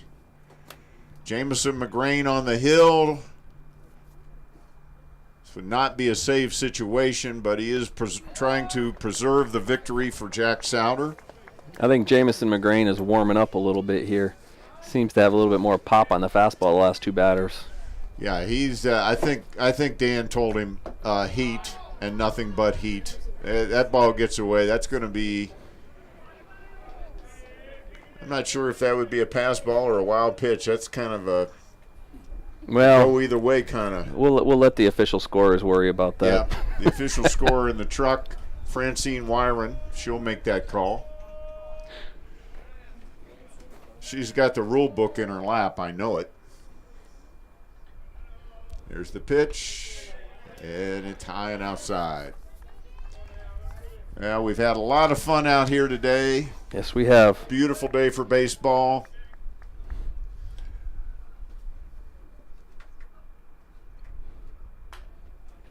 And we got to see some good games. The Hagerstown Community College game, the 14-inning game was a thrill. Oh, man, that's one of the best games I've ever had the chance to call. That was a privilege. Beautiful shot there, Jamison McGrain. And he pops a foul out of play. We did the Stevenson game where we played a 4-year school, and Montgomery College took both sides of that doubleheader against Stevenson. Everybody on their feet on the Montgomery College bench. They are ready to celebrate the victory. There's Jack Souter with the ice on the elbow. And there is strike 3. And that is the end of the ball game as Jamison McGrain and Colin McMahon embrace. Here comes the team out onto the field to celebrate. Dan Rascher, as you would expect, immediately goes over and shakes hands with the head coach of Prince George's Community College, Buddy Foster. So Montgomery College has taken the Region 20 championship with a 10-2 win over the Prince George's Community College Owls. This is Montgomery College's 7th Region 20 championship in the last 8 years, and the Raptors will now return to the NJCAA Division III World Series in Tyler, Texas, which starts on May 25th. Marcus, great game for Montgomery College. Yes, it's another Region 20 victory. It's another Montgomery College baseball season. They're on their way to Tyler, Texas, and it was nice to see Prince George's Community College in the championship weekend here on a Sunday. And let's get this rivalry built up. So we're going to see this team again. They're young, they're good, but you got to hand it to MC because they're still the big kid on the block out here. They sure are, and it's a great game for Montgomery College.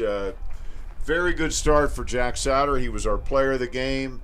Ian Velez, definitely an offensive star in this ball game. Sam Stefanelli, an offensive star in this ball game. Max Heldman had a really good game as well. So did Joe Coleman. Some good, some key hits. So we are going to take a brief break, and then we are going to come back for an on-field post-game ceremony. You are watching Montgomery College baseball on Montgomery College television.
Like us on Facebook. Go to facebook.com/Montgomery College TV.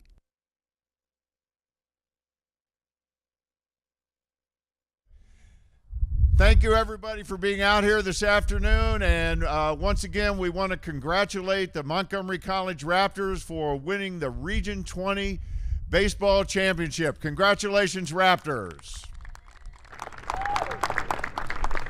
And we also want to congratulate the runners-up in Region 20, the Prince George's Community College Owls. You guys played great baseball all weekend long. You got a lot to be proud of. We want to start out by announcing the all-tournament team. So this is the 2013 Region 20 all-tournament team. First for CCAC South, Zach Maisel. For Westmoreland, Tyler Lilja. Another Westmoreland player, Logan Douglas. Also from Westmoreland, Gordon Barr. From Prince George's, Ferdinand Concepcion.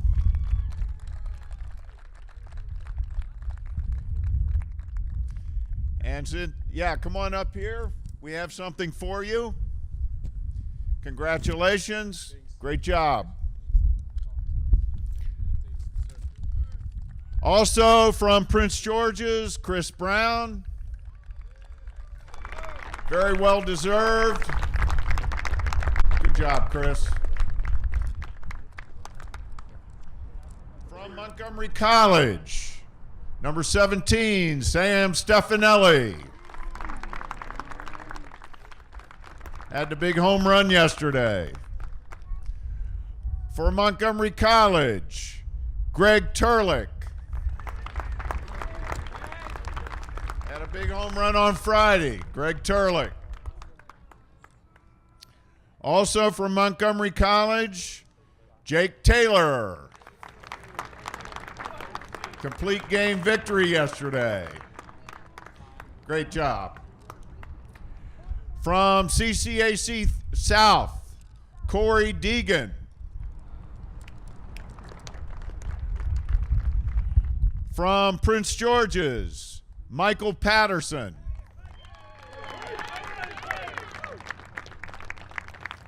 Good job, Mike. And finally, from Montgomery College, Jamison McGrain. Good job, Jamison. All right, now we would like to present the runner-up trophy to Prince George's Community College Owls. Representing Prince George's, their head coach, Buddy Foster. Come on over, Buddy.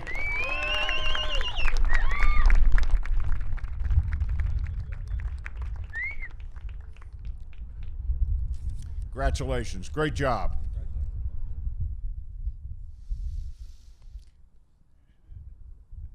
Now, do I go with Dan next? Or do I go with the individual awards? Okay. All right, now we're going to meet each member of the Montgomery College Raptors. We're going to start with the players. Number 1, co-captain Carlos Santana.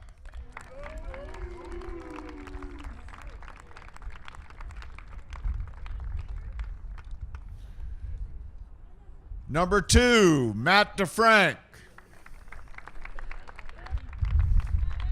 There you go, Matt. Number 3, Nick Siegel.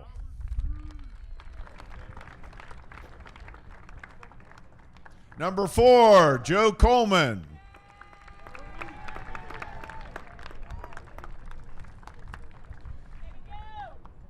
Number 5, Ian Velez. Had a big game today. Number 6, Colin Cox.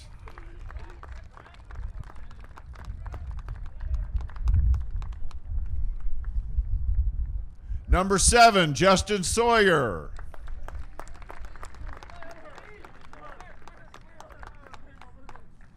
Number 8, Jackson Souder, today's winning pitcher. Also our player of the game today. Number 9, Jamison McGrain. Won the first game of the tournament. Closed it out today. Number 10, J.P. Hoover.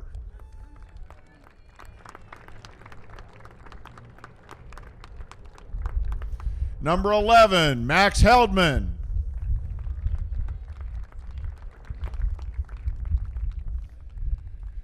Number 12, Austin Steele.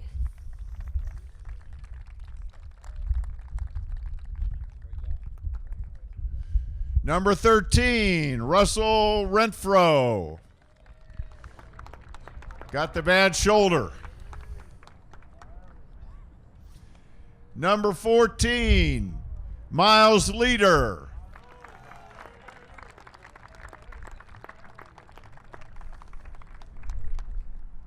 Number 15, Matt Monroe.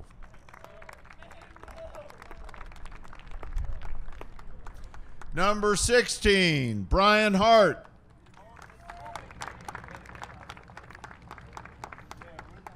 Number 17, Sam Stefanelli.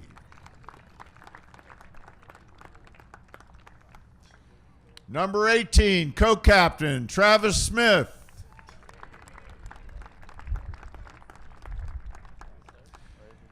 Number 19, Anthony Cianci.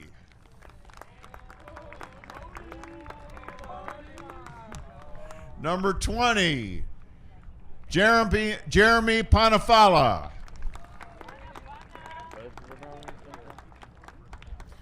Number 21, Nick Kuzarski.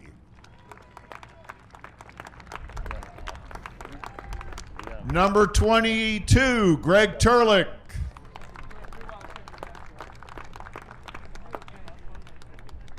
Number 23, Colin McMahon. Gotta love the Mohawk. Number 24, co-captain Jake Taylor.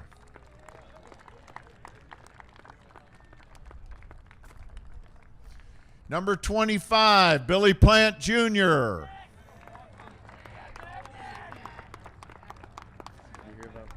Number 26, John Maloney.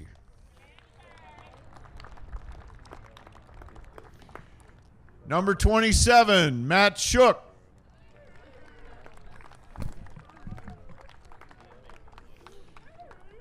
Number 28, Andy McWilliams.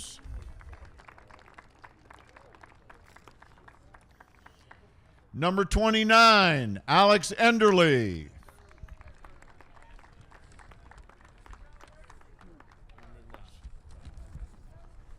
And number 29, unfortunately making his way out here on crutches, Nick Panafala.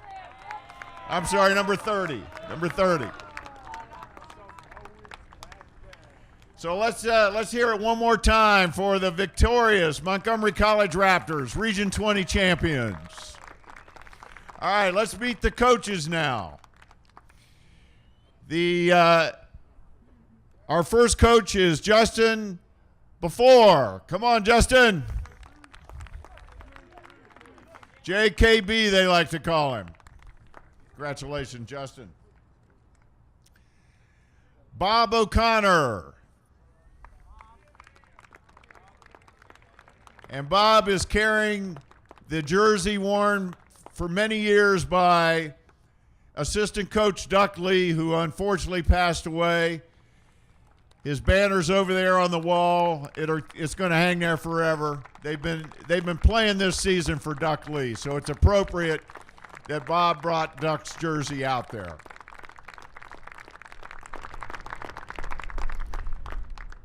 Assistant coach and bench coach Andy Hoy.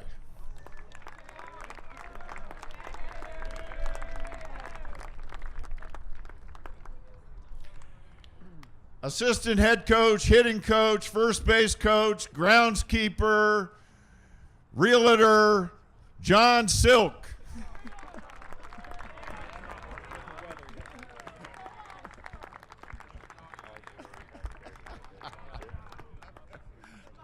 Nita House, C. John. And finally, the head coach of the Montgomery College Raptors, here to receive the trophy for winning the Region 20 championship, Dan Rascher.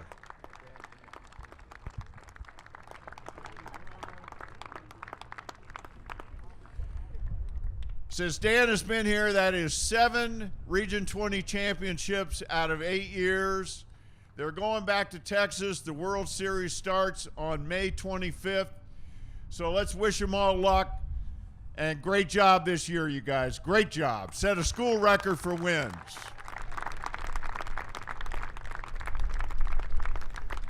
Once again, I want to thank everybody for coming out on Mother's Day to watch a great baseball game. Congratulations to the Raptors. For everybody on the Montgomery College television crew, we're thrilled to be here. And for all of us on the crew and for everybody in the audience, thanks so much for being here. Thanks so much for watching. We appreciate it. Now go Raptors in the World Series.